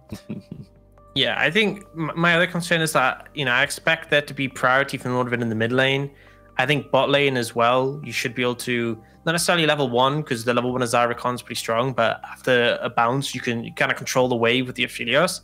And top, Sion's a pretty strong laner on the top side in the early levels. Like a lot of tanks are like potentially weak in the early levels, but Sion's quite strong. So, but you're not going to play through the Sion. I think that Nordavind are in a better position to play through their bot side, and it's really kind of going to come down to Outlandish and what he can do on the map to mitigate that, because I think the Gragas is better pre-6, but it doesn't really matter if you don't have laners to sort of play through or play around. And yeah, I mean, there's avenues to go for ganks, but if the Skarner just speed farms to 6 and you mess up a gank, I feel like the game's just over. Mm-hmm. I'm really looking forward to seeing how Gragas decides to play, because I think Gragas is one of those junglers that's kind of flown on.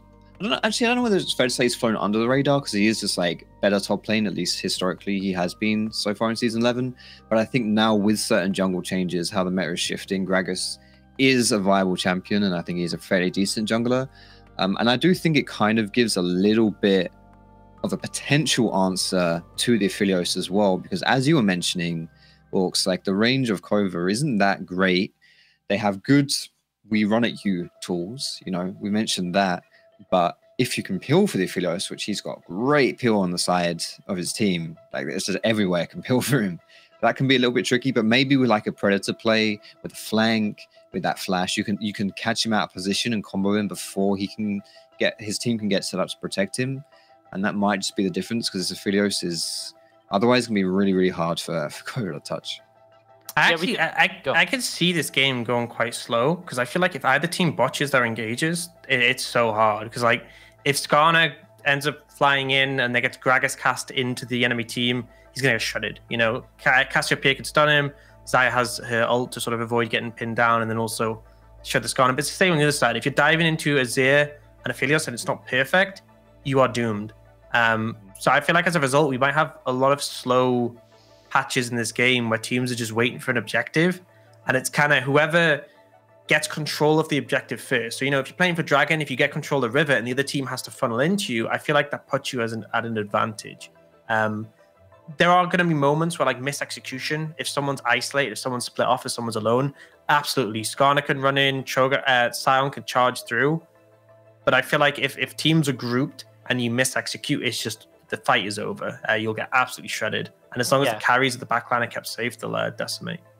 Talking about scaling them, because looking at the draft, my big dumb brain struggles to figure out actually how the scaling goes, because I see scaling on both sides. Zir gets great as you move later into the game. Aphelios obviously kind of thrives to the 3 items onwards. Cho'Gath and Sion both technically can stack health infinitely. So how does this game go as we move later into it? I would give the edge to Nordavind. I think Skarner obviously having the QSS tax, either you sell your QSS later or some of the champions aren't getting as much value from the last item. I think Azir outranging Cassiopeia is a big factor, even though Cassiopeia probably is better 6 items. The range difference is going to be a factor, and I think the Aphelios outscales the Desire. It's still going to be close. I don't think it's going to be a situation where it gets to like, I don't know, 50 minutes. I'm like, oh, Kova can't win from here. There's still going to be win conditions because the comp scales well. But in terms of like who has the edge, I'd give it to Nordavind. I think as far as like pure power levels go, it's really quite even, relatively even, I would say. But as far as like, as Orcs is saying, like how you actually execute these fights, and to be honest, how easy it is to do that, definitely goes into the advantage of Nordavind. And I think we've seen that as a common trend, time and time again. Whoever picks the easier to execute comp in the NLC wins the game. And I really think that Nordavind have a far easier comp to execute. And I do think, Kova's comp has merit to it. And I kind of like what they've done with kind of mixing things up a little bit with that Cassio, especially the Gragas jungle and stuff like that. But I do have doubts about whether or not you're going to be able to actually pull it off, because if you're at even strength, even when we get into like 30 minutes into the game, I think just from a pure sense of just reliability for what your team comps can do, I give the edge to Nordavind. So the winner of this game will actually go, well, sorry, not the winner of this game, the winner of this series will go through to play versus Barrage in the next stage of the lower bracket. Going off this game and going off Barrage's yesterday, I mean, it's quite hard to judge because they honestly got clapped really hard. How do we feel about either of these teams going up versus Barrage? Or do you think maybe we didn't see enough of Barrage yesterday? I think it's hard to say. I think Barrage got absolutely stomped. And it kind of looked like it just, there were leagues apart in difference in that match. And I don't think Barrage really got to show their strengths or much of anything. I think Nordavind against them, based on what we've seen so far, would probably be a good match. Kova, again, there's just not been enough. Maybe if we get some more games in this series, we'll get a bit more information. But even then, Barrage getting stomped like that doesn't give you too much to work with. Yeah. I mean, I'm scraping the barrel right now. We have had a repeat of the bug, hence why it's still on our ugly mugs. Yeah, so we apologize about that, but we are just having to fill the time a little bit while we get ready to go into the game. Hopefully it won't be too much longer. The bug is like a champion select error bug, or like a swapping bug. It's happened twice now, so hopefully third time's a charm. You know what? Third time, if it doesn't work, just play with whatever champion you got. If ARAM. Actually, I think that's the rules. Yeah. I think that's what happened. So I was looking at the rules, and we have this one where it's like table tennis, where you have to be 2 points ahead in a series to win. So that's a new. Don't worry, I've played table tennis with you at E-Masters. You are filthy tryhard. Let me just say that. He's a filthy tryhard at everything he does. That's not specific to table tennis. You are just the sweatiest person I've ever met in all the wrong ways. Now it looks like the issues are sorted and we're ready to go to the game. Sweaty. No, you don't get to defend yourself anymore, Orcs. Cool fact about our casters, they have 16 fingers and 4 thumbs. Over to you, Scoundrel and Gulborg. These facts are just legitimately incorrect. There's no cool facts, and you're just pulling things out. How many fingers do you have? I've got 10. Oh, okay. Fine. Oh no, wait. Unless Jake is trying to say that thumbs don't count as fingers, in which case he's being an idiot. But there you go. Anyway, so let's jump into this, because we have got a second game in this series, and the analysts obviously had a lot of time to break down these drafts. Gulborg, this is where I'm going to bring you in. Of course, Kova need this win, otherwise they are out of the NLC in its entirety, and Nordavind will go on to face Barrage, as the analyst desk correctly chatted. But these two drafts are, of a wildly different. Prokeron a bit. Yeah, watch that, because the hook might be coming here. No, he's good. He's good. What do you think of these two drafts? Where do you think the win conditions lie? Who do you think has come out better from the draft phase? So I thought it was interesting with the 280 carry picks coming through. Both Sire and Aphelios, the two champions that like to kite back, and that's why you often see them as a response to Kai'Sa, for example, which is a champion that likes to dive in. And now you also have the Azir, you also have the Cassiopeia, who also likes having a bit of room in between them and see a bit more than Cassiopeia. So we're looking at two comps that preferably would like to kite back. But when you have two comps that want to kite back, it's going to come down to some picks. It's going to come down to the setup around objectives. If you are the first one towards an objective and the enemy have to go towards you, that is where these two comps are feeling the best. So objective setup is going to be key for this matchup. And we know that Kova do like to, especially on red side, be a lot more aggressive in that first dragon setup. Like, regardless of the situation, they do like to get into there and establish the control, be the first ones to start things up. And that would force Nordavind to play into them. That would force Nordavind to walk into their dragon control. So that might be something to look out for. You know, if Kova get the right setup around that, especially with the Cassiopeia, if you have to walk into a Cassiopeia, that's 10 times better for Cassiopeia than her having to chase you down. Yeah, for sure. I think it's interesting also taking a look at the top lane matchup, because we are having two weak side tanks. Beforehand, it was Gnar and Karma, so there is still some setup for Gangari now and then, but now you have to pay attention towards the bot side for both teams. And I'm looking towards Kova and their map rotations in this game. How is this going to be different than the first game where you failed to play around this Caitlyn? Both junglers now, Scoundrel, they are starting top side, which means they will both be pathing towards bot side. So we might see an early skirmish around their scuttles as well. So maybe a fight breaking out sooner than we might have expected as well. And actually something that was a catalyst for success in the previous game was Ericsson. Prio mid made it very difficult for Proker to react to anything going on the map. Well, this matchup is going exactly as you'd expect. The Azir just dominating in terms of lane pressure right now. So, you know, Ericsson has that prio, especially for potential first scuttle crab fights or anything, you know, nearby. It's so difficult for Proker to react to this. Yeah, he also knew what his purpose was in his team comp. So he went for the Comet instead of lethal tempo that we see sometimes where you're kind of this backline carry in team fights. With Comet, you're more poking your enemy laner down. You got the mana flow band, you got some more mana sustain to do exactly what you just saw there. And now, with both junglers pathing towards bot side, Sharp is the first one to make a move.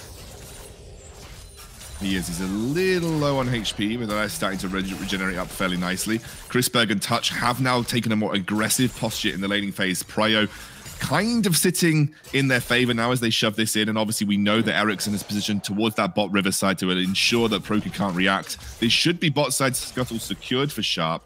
He has also picked up the Spire, so there shouldn't be any funny business happening right now, and I wonder if he might just path directly towards topside and double scuttle here.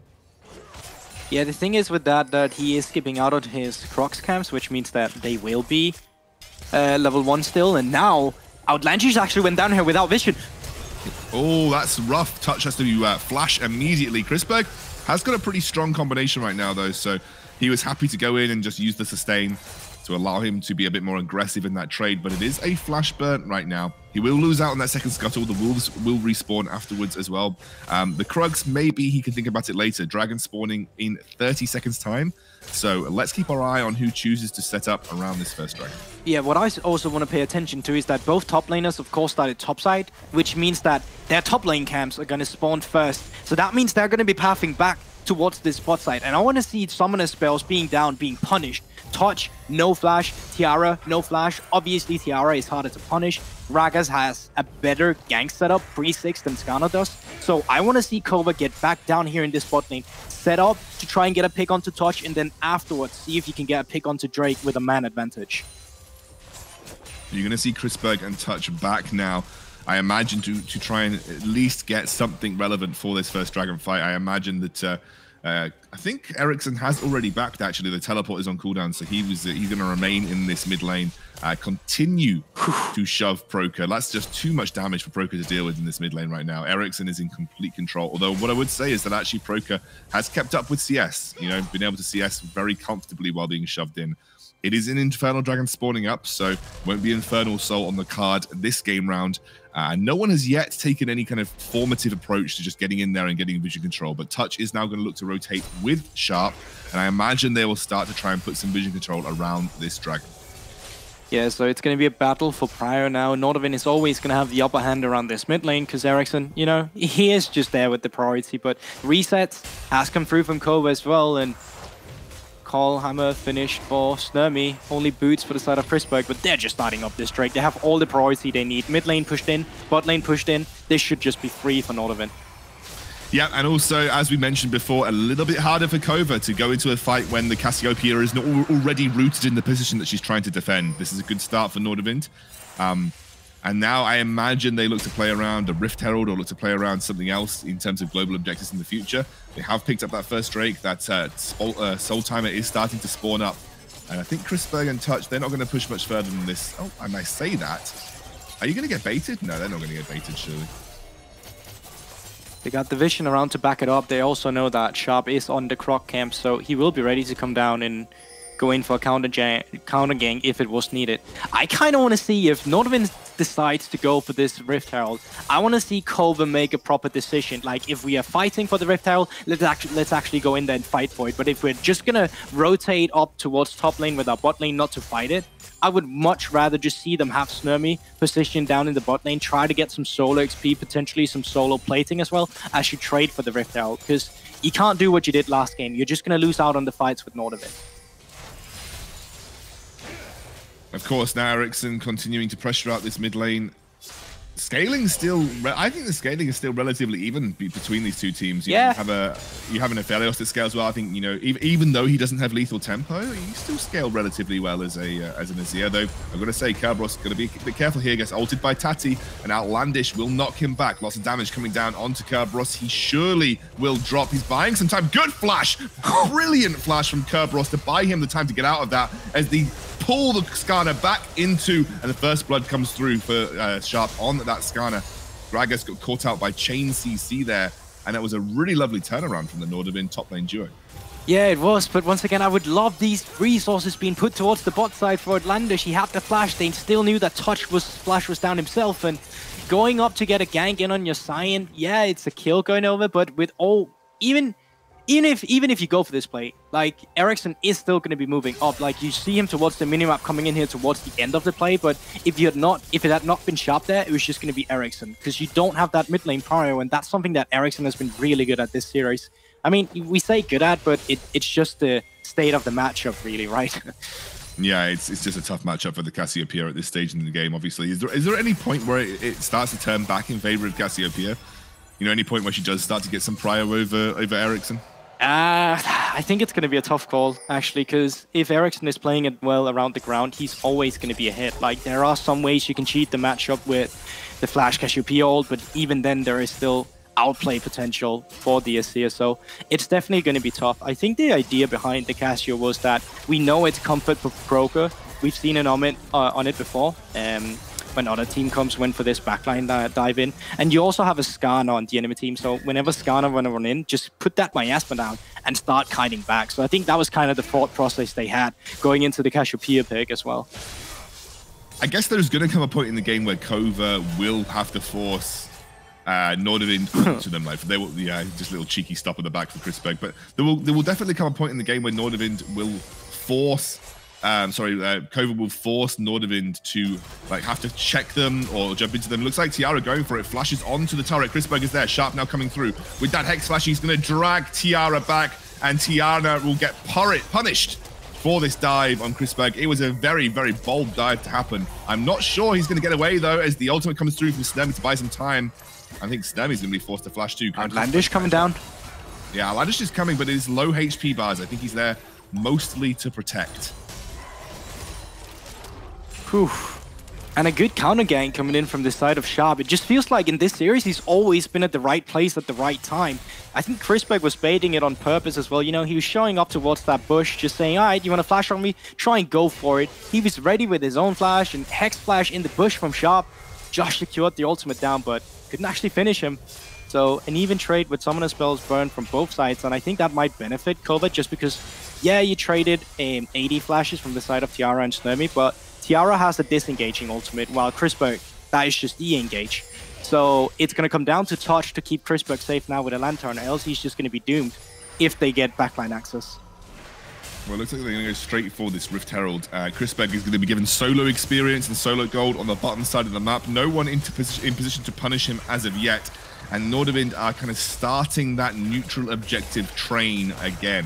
They were doing it in the previous game on this series. They are looking to start that once more. Rift Herald picked up, and that will now allow them to pick up some free plates. You know, mid, top, bot, wherever they want to go with that.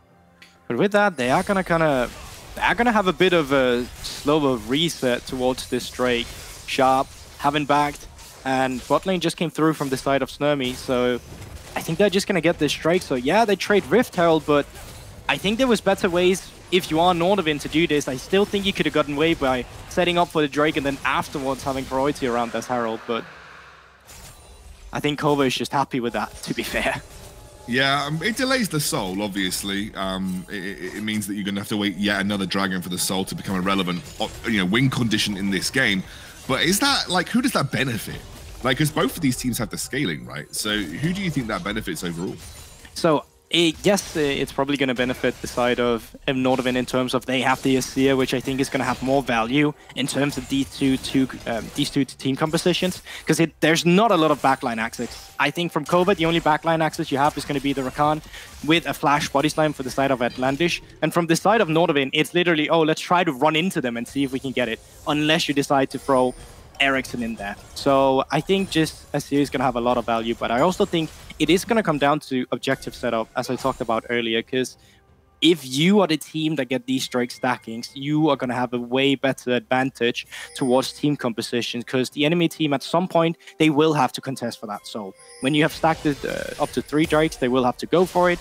And I think that's what we're looking for in these two team compositions, the objective priority, the setup. And then it doesn't really matter if you're scaling, which team is scaled ahead, when a fight will benefit you the most. Obviously, we have to be a little careful. I think Nordavind especially have to be a little careful, because the casters, so the analysts talked about it, you touched on it in the early game, in terms of that setup. Like, if Kova are the first to the punch in terms of getting onto the objective, getting the Cassiopeia rooted and set up, that is going to be a little bit more difficult for Nordavind to find the approach angle on. It won't be as easy as just running in and grabbing someone with Skarner, because you obviously have that miasma to contest with. Looks like Kova are going for a gank on this bottom side of the map right now. Maybe Tati can look for the teleport here too. He is going to go for it. So they engage. Here comes the pull. They actually pull the Gragas right under the tower, but Chrisberg will drop. Kerberos is here. It's a 1-for-1 overall right now, but Snurmy is still going. Knocked up. Will buy himself some time, but he will not get the root off on anybody from Nordavind. I think that'll be a 1-for-1 overall with 2 teleports expended for that play. And that's the backline aspect we talked about. Chrisberg, no flash, so it was easy for Kova to try and dive in there. And I think crucially, Proga actually stopped the TP from Ericsson.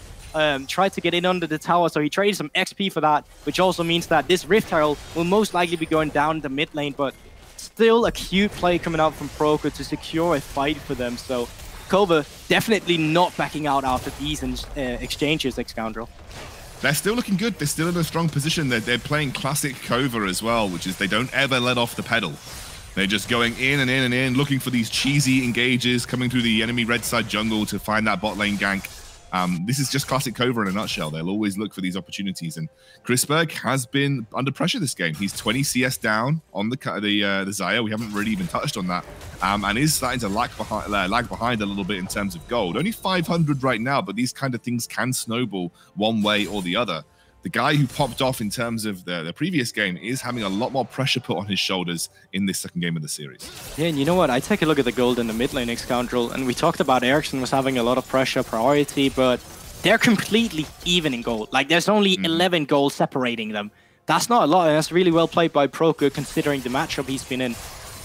And now with lane swaps coming through, obviously, we are waiting 1 minute and 30 seconds for the next Drake. I don't know actually when Herald is going to spawn, so this is a bit interesting, and maybe 1 minute for that Herald, and that's why they're up here, but I don't really have a timer for it.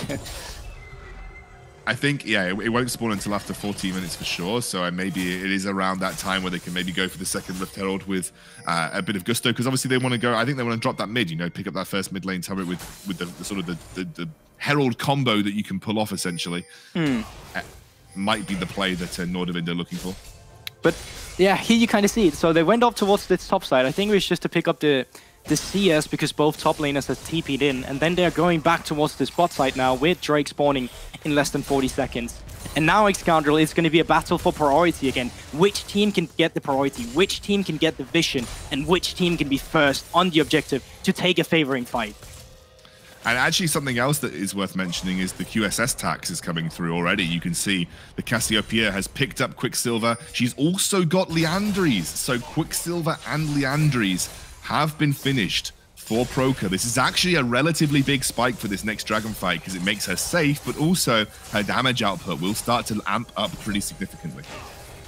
And that's one less target to go on if you are Sharp, and crucially, Snurmy obviously will have that Sire ultimate as well, so he's a hard target as well. So the targets for Sharp is just going down by the second, but Nordavind, they are the first on the objective, so they're going to have an easier time if a fight breaks out as well.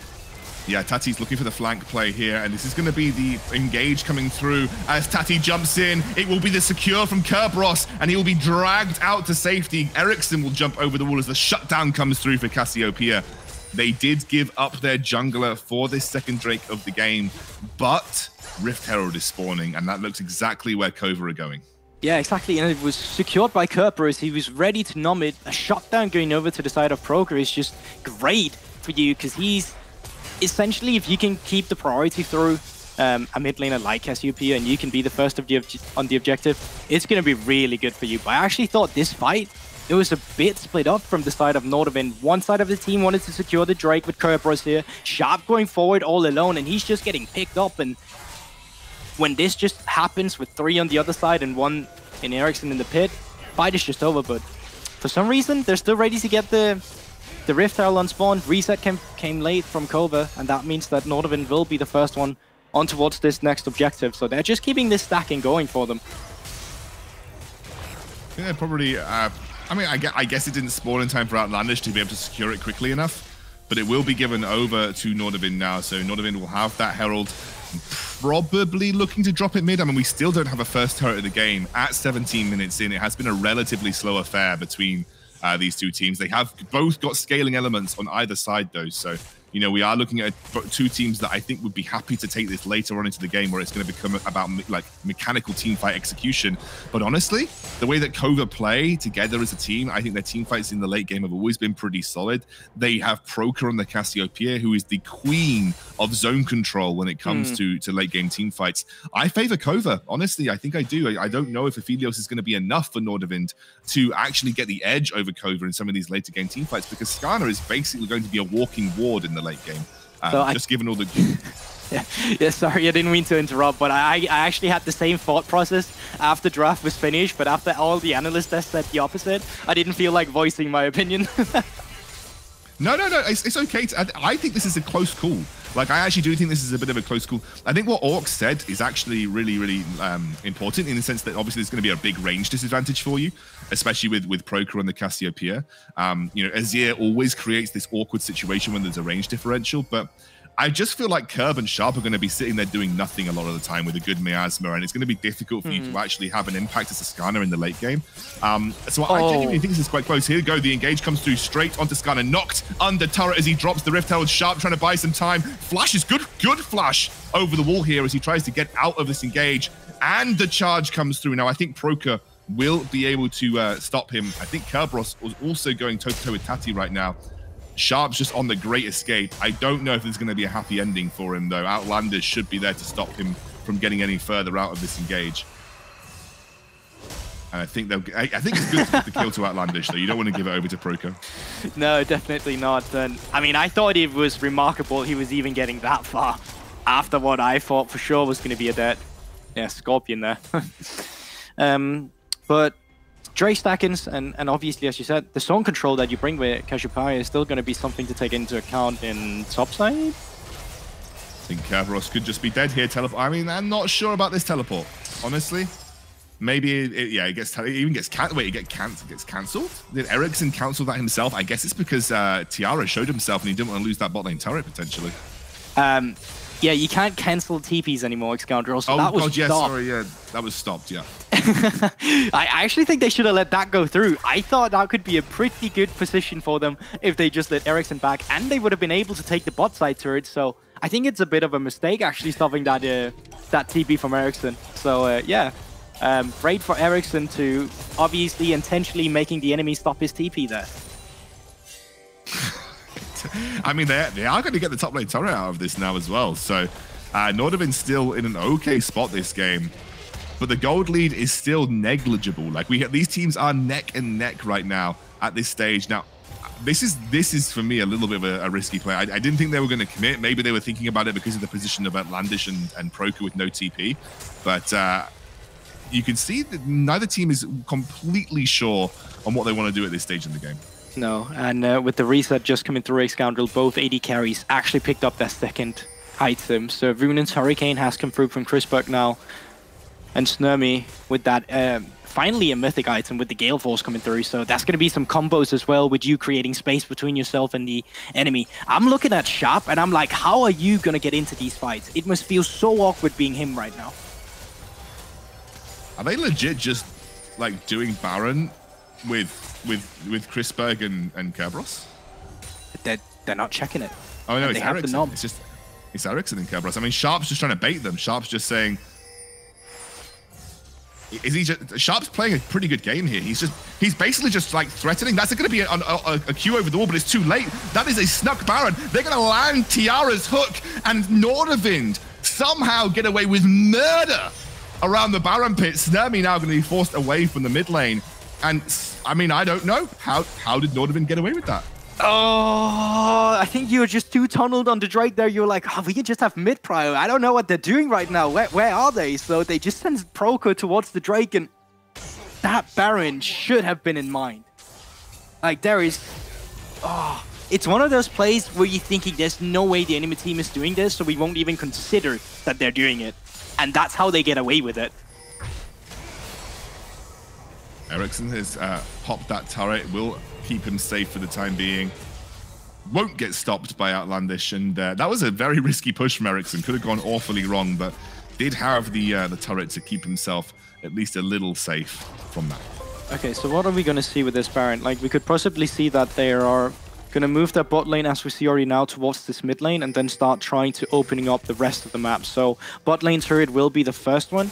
Every time you push in mid, you just hover towards bot side, and the enemy can't really defend it. As you've done that, you go in and clear the camps, and you kind of just try to starve Kova of the gold there is on the map. Like, if you can stop them from getting their minions, if you can stop them from getting the jungle camps, you just keep growing the gold exponentially. There's only a set amount of gold from jungle camps, so that makes it a tougher situation for Kova.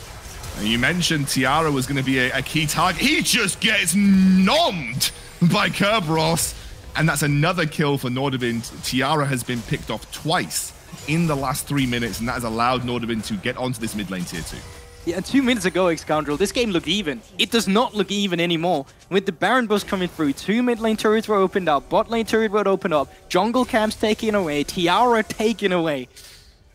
And how long is it going to be before Kova just lose this game? Because they need to do something soon as well. Like, either you just decide to wait this out and say, all right, they got the Baron buff, we're not comfortable fighting. And as soon as that's over, we start to try and get back onto the map. But look at Kova. It could look like they're posturing towards a little skirmish or fight as soon as Tiara is out on the map here. This is really nice from Nordavind as well. Like, just again, like you said, posturing between mid and bot.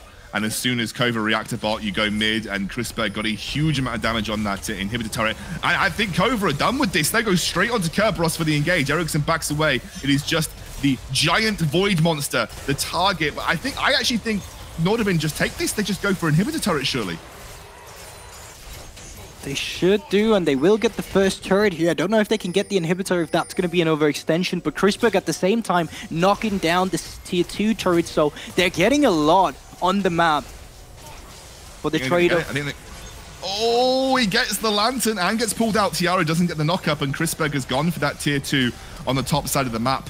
They are happy to sacrifice Kerberos. Sharp even says, let's go straight for Sion. The pull again onto Tiara. How many Rakans can you take and eat if you're Nordavind at this point in time? He has not been having a good chance. And now Outlandish is coming through the sidelines, looks to be engaged, does get the belly bop, tries to land the explosive cast, but Chrisberg has got a brilliant combination to fight here. It's a good stopwatch as Chrisberg flashes past onto Tiara, who's taken low and will be saved by the heal. Nordavind, they are keen to keep going here, but I think Proka will No, wait a second. He's there. Kerberos on the back line, straight onto Proka, and Chrisberg is still going. I think Snurmy picks up the kill. The shutdown comes through. Snurmy will be the target once more, as they should get the kill onto Sion. Proka will drop here too. I don't think he can sustain himself off these minions. The shutdown comes through for Kerberos, and I think we could be looking at another inhibitor turret on this top side of the map. Yeah, but it's still so early in the game, and that's why we see Kerberos just respawning and be ready with the TP. I don't think if they can get much more, just because there is still 20 seconds. Oh, they're actually going to try to go for the end. They're legit just going for the end here. You've got 20 seconds, 10 on Outlandish for the time being. They're going to push Tiara out of the way. This is a very greedy play from Nordavind. I don't know if they're going to have the time to actually get the Nexus down. Maybe the Nexus turrets will drop and they can back. And I think that's all they're going to go for. Great knock-up, buys some time. The second Nexus turret will drop and they immediately get the kill onto Tiara. I don't think Outlandish can defend this by himself, but he might have done enough to keep the Nexus alive for the time being. Yeah, so it's still a fine attempt because nobody really goes down, and you can still reset with a Drake as an exit objective just because there's so many creeps that you need to pick up as Kova. You don't have any priority on the map whatsoever. So this could be you getting 2 Nexus turrets and getting Drake as an exit objective. And let's take a look at the replay again coming in towards this one, because it is a long, extended team fight. This Skarner, I struggled to think what targets he was going to get, but you know what? It doesn't really matter because the hooks from Touch in this team fight has just been clutch over and over again. Even when he dies, he gets a hook towards Snurmy before he goes down, and pay attention to it as well, because right there, goes down, gets a hook towards Snurmy. Doesn't really matter, but you know, it's a nice little detail as well. How on earth did this game, like, not even 5-6 minutes ago, we were looking at a maximum, what, 400, 500 goal difference between the two teams, and it has just fallen off a cliff for Kova. They have just literally fallen off a cliff, and Nordavind are in complete control now. They are looking at a 7,000 gold lead. They have 1 inhibitor turret down and 2 Nexus turrets. The Nexus is completely exposed. The next Baron is spawning. Can Kova actually fight this?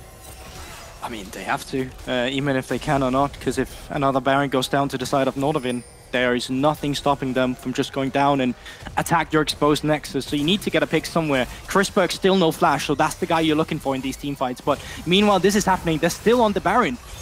I mean, Sharp's doing exactly the same thing he did previously. Now, we are a little bit caught out right now, as he's going to be forced to flash away. I think Kerberos is looking for the Nom. He has to go for it. He's trying to get it, and he will. That will be the Baron secured. Kerberos, the secondary jungler in this fight, and Chrisberg still untouched on the backline. However, Kova are technically winning the fight by numbers. Kerberos, the raid boss, though, will not drop to the floor, and Tiara may end up losing his life once more. Now, Tati on the front line. Chrisberg still looking for the engage opportunity. The hook will not land, and now Chrisberg starts to pop off, ramping up that damage. They'll get another kill with Kerberos, and they are immediately trying to push onto Proka, who is desperately trying to... Oh my word. What the bloody hell is that shield? That is ridiculous. That should be banned. And Kerberos gets the kill in the end.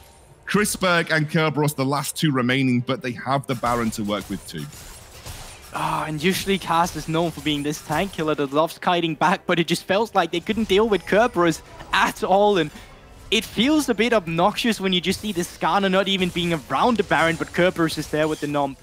Strategy for Kova here was just try to get an Ericsson down apparently, but they weren't able to do so. They get him with the Ignite, but he still gets off his ultimate, and with that also takes the life of Snurmy. Had he still been alive, this could have been a way different fight. Just look how long Kerberos actually survives here. It's insane that they're not able to cut him down. Proka just not getting enough damage on Tim, really. That Leandri should be that kind of ticket to burning through the high HP targets, but Proka just unable to. I mean, Kerberos just creates that much space between Proka and the rest of the team. It's so difficult for him to actually get in and actually deal any damage. Now, obviously, touch drops at the end here, but Nordavind are looking to 2-0 this series versus Kova right now. And you know, some hard-fought battles from Kova as well, actually. But Nordavind, they've just been really creative. And now, Proco, QSS on cooldown.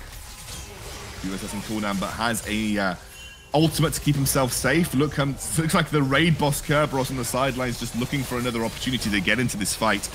Nordavind are absolutely steamrollering their way down bot lane, looking for this bot lane inhibitor tower.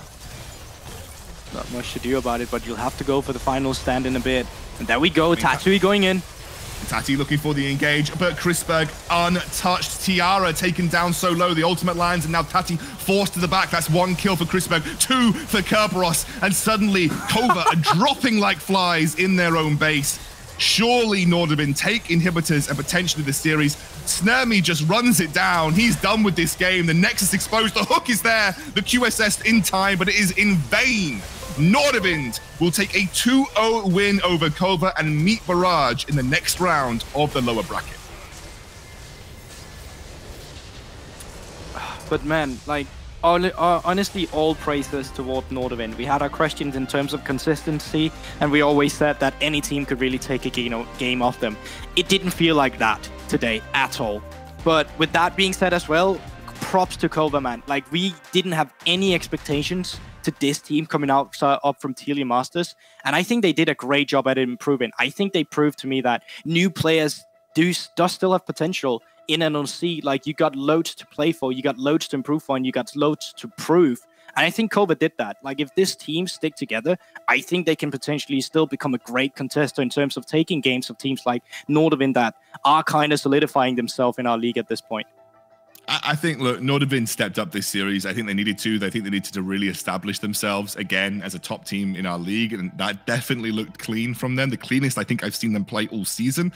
But I agree with you. I think Kova, they've definitely stepped up as a team. No one expected them to make this far. They've already surpassed everyone's expectations, potentially even their own. They should definitely hold their heads high.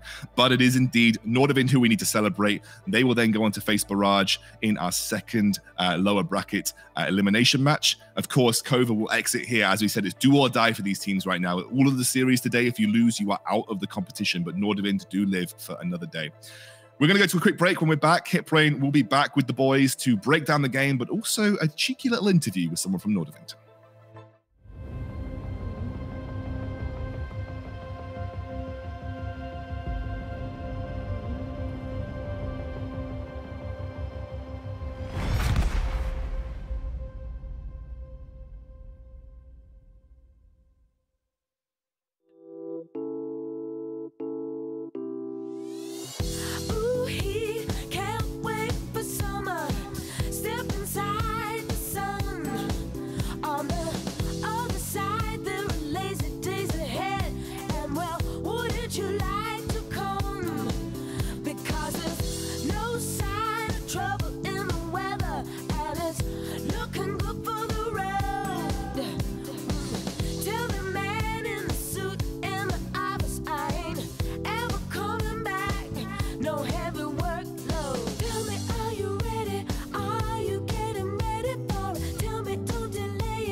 me from reeling, more than a feeling. Are you getting ready to step inside the sun? Step inside the sun. Step inside the sun. Step inside the sun. That a feeling stops me from reeling. Step inside the sun. That a feeling. Oh, that a feeling. Step inside the sun.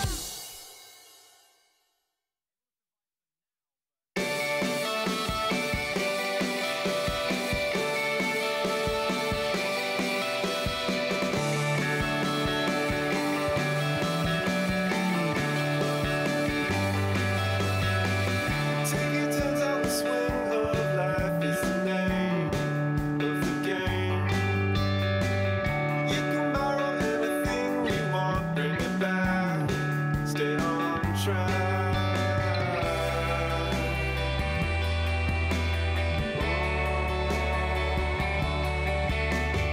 Sifting through all your leftover lovers, who's to blame? Yeah, it's lame. Forever couldn't come fast.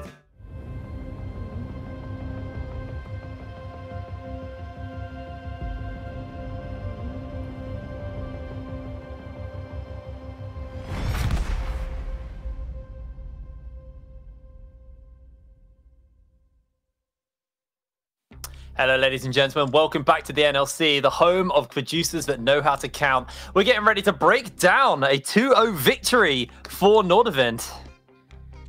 I just think the biggest speed bump, the one we talked about last game, was too many kills for the team, too many deaths for your team, and then Nexus dying. And once again, Nordavind, you can see in the stats, more kills, less deaths, more Nexuses killed. It's irrefutable. This series has been dominated by the team that destroyed the other's Nexus. I just also want to give a huge shout out to Curb, who turbo sprinted the first game and then decided he'd pick Cho'Gath. And what the hell was I forced to watch? How is Cho'Gath a fair champion? Where's Hitbring gone? Our producer's throwing a hissy fit because I said he can count. Apparently he can't count. I'm sorry, Max. I think what we're going to do... I don't know if I'm muted anymore. He's back. I'm back. Don't play with God, apparently. I'm going to bring in Sharp from the jungle to have a chat about that game. Sharp, how's it going, mate? You all right? Hey, I'm good. Thanks for having me. You so how's the mood right now after a pretty convincing 2-0 win? Yeah, we're pretty happy about that one. I think coming in today we were not really sure how to feel about it, but this 2-0 definitely feels good. Yeah. Well, you'll be going through to play Barrage next. How do you guys feel about that? I mean, it's quite hard to judge Barrage's current strength as their game was very one-sided versus XL. Does that maybe give you a little bit of confidence, or does it kind of give you a little bit of an unknown factor you're not sure about? Yeah, I think it's more that it's really hard to gauge the level, because I think Barrage didn't put their best foot forward against XL. So I think they're going to show up stronger against us tomorrow, and they're definitely a worthy opponent. Yeah. So you guys had a rough start to the split. I think that's fair to say. Coming into the latter half, it's been getting better, and a 2-0 start into the playoffs has got to be great for you guys. But what do you think? What do you think you've kind of just hit your form at the right time? Yeah, I mean, what's kind of improved within the team? I think we just had a rough time meshing together, but also like it took some time to ramp up our individual form. So I mean, I'm definitely glad that we hit our slump early and then started scaling into the season. But yeah, I just think it was rough meshing, and also for some reason we just had a hard time starting up after our break. Yeah, I mean, I like that scaling. You just hit the scaling come. We got late game, boys. It's fine. Last of all, I'm going to ask you a little bit about the jungle, because you are a jungler, and that game we're now playing on 11-4, so the meta was quote unquote changed. But do you feel like it has, or do you feel like it's kind of the same still?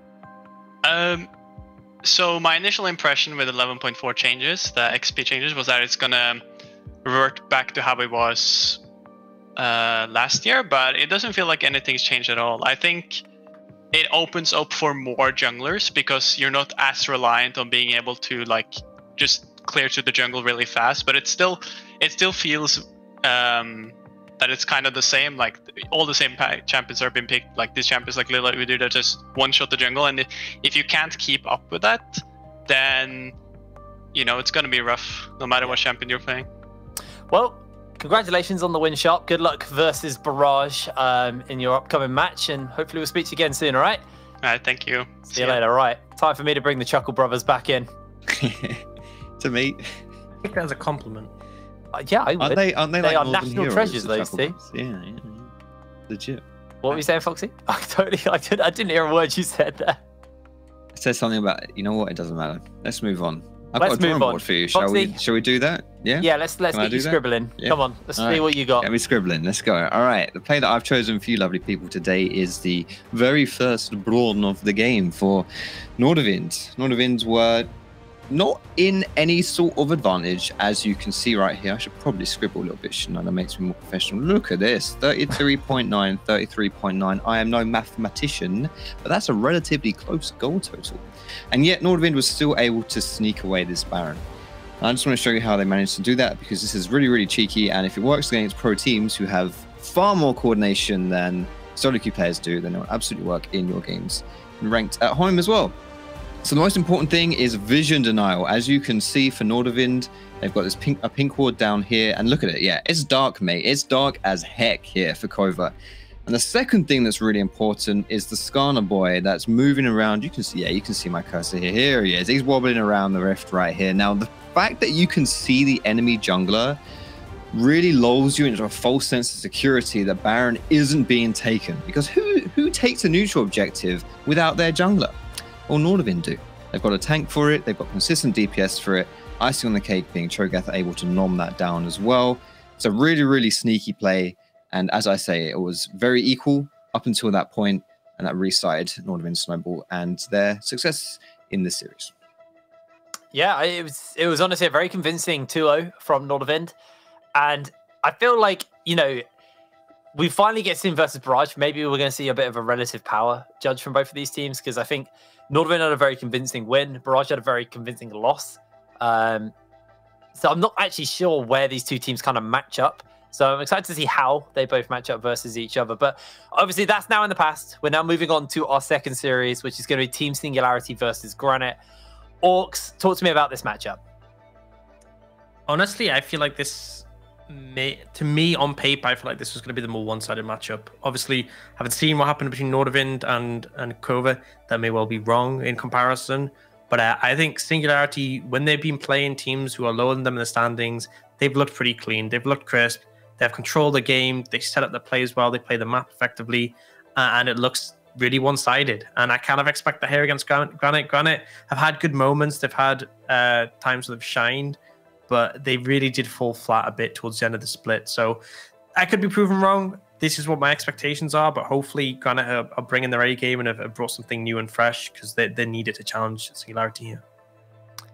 Is there anyone to you, Foxy, that stood out on, either team realistically, but let's lean a little bit towards Granite. Anyone that's kind of like stood out for you in this upcoming match? Yeah, it's really hard to talk about Granite without talking about Sahiro. I know we talk about him all the time. I'm kind of bored of saying his name, but legitimately, the eye test and statistically, he is the big carry for this squad. And I think when Granite was finding success early on in the split specifically, it was coming off of the back of Sahiro and his picks. He got one Rise game in, which was the very first game of the split, until people realized, you know what, you're not playing Rise anymore, and that's been permabanned against him since. Don't forget as well, this was a team that was challenging BTXL early on into the split too. And yes, they did fall out of form a little bit, and they had to go through the tiebreakers to even make playoffs here. But still, it's a fresh slate, it's playoffs, it's a best of 3. And I do think, draft plays a huge part in best of series. And I think it's really important for Granite to get a favorable draft specifically for that mid lane. Yeah, I feel that obviously the big issue with Sahiro is his champ pool. It's very easy to ban him out. And Fury, a player who, isn't afraid to pick things like Yone. We've seen him. I think he's probably one of the players that's played Yone the most in this league. Has had a high priority on that, or at least had it banned against him quite a lot. So we know that that's like a pick he's able to play. I'm also worried about this bot lane. Dr. Chaos typically has a quite fun support pool. But, you know, you're going to versus Dragdar and Prosper. This is a pretty dominant bot lane. So that's kind of where my concerns are coming for. I do think that bot lane could kind of get blown open a little bit. Orcs, do you agree with me on that one? Yeah, I mean, I think the bot lane's been a real strong spot for Singularity, and I think that Dragdar in particular has looked really good when he's got gold and when he's got rolling. I think Prosper's been a really strong Roman support. I think the win's going to come for Gunnar has to be through mid, but it's about not falling apart outside of that, and I think that's the critical thing. I also want to give credit to Nulty. I think Nulty's put on a really good performance, and in their wins has looked like a big contributor. I think often the plays are coming from his setups, so yeah, I think realistically it's kind of tricky because a lot of preparation will have gone ahead coming out from the side of Granite in their time off, and they will have come here with a strategy. And I think we'll get a vision of what that is in this game one. But it's one of those situations where, similar to Kova, if you lose that game one in the best of three, it feels really overwhelming to try and get back into the series. Well, it's time to sit back in your gaming chair, chill, as we're going to have an extended break. And when we're back, we'll be back with our second series of the day. We'll see you in 10 minutes.